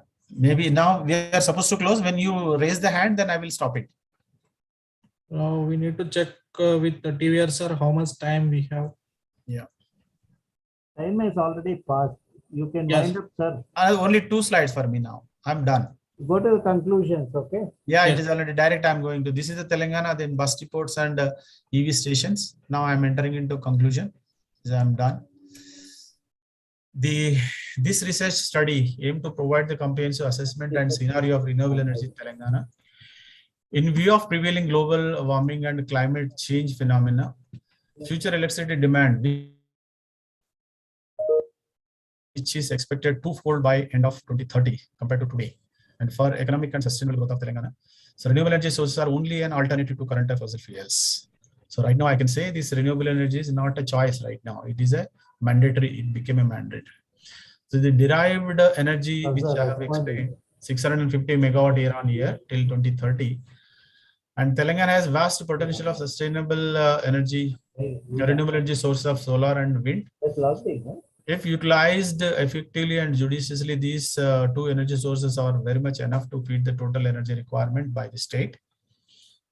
And Telangana is ranked 3, which I would like to highlight again, the EODB, ease of doing business. And then final last couple of points is government institutions should circular economy, as somebody was saying, this is the same point which I repeated here. The solar panels, there is each and every point being discussed and argued. Solar also is not into an RE. And there are a number of problems even subsequent to disposal point of view.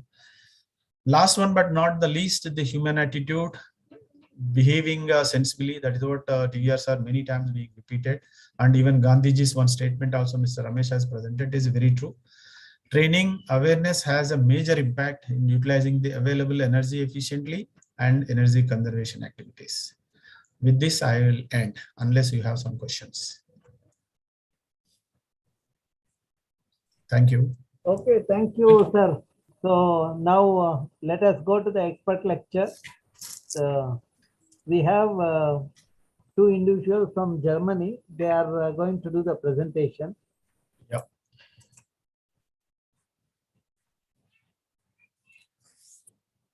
Cincy? Yes, sir. Mahesh sir, can you please stop your... Yeah, done.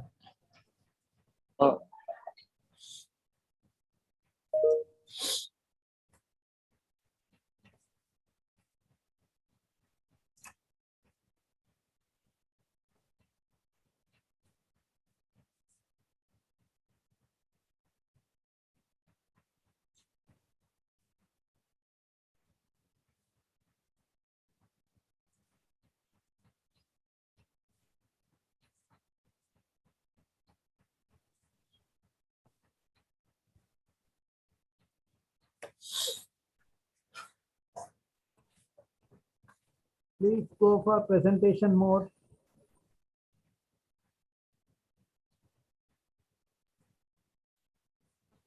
Good evening all.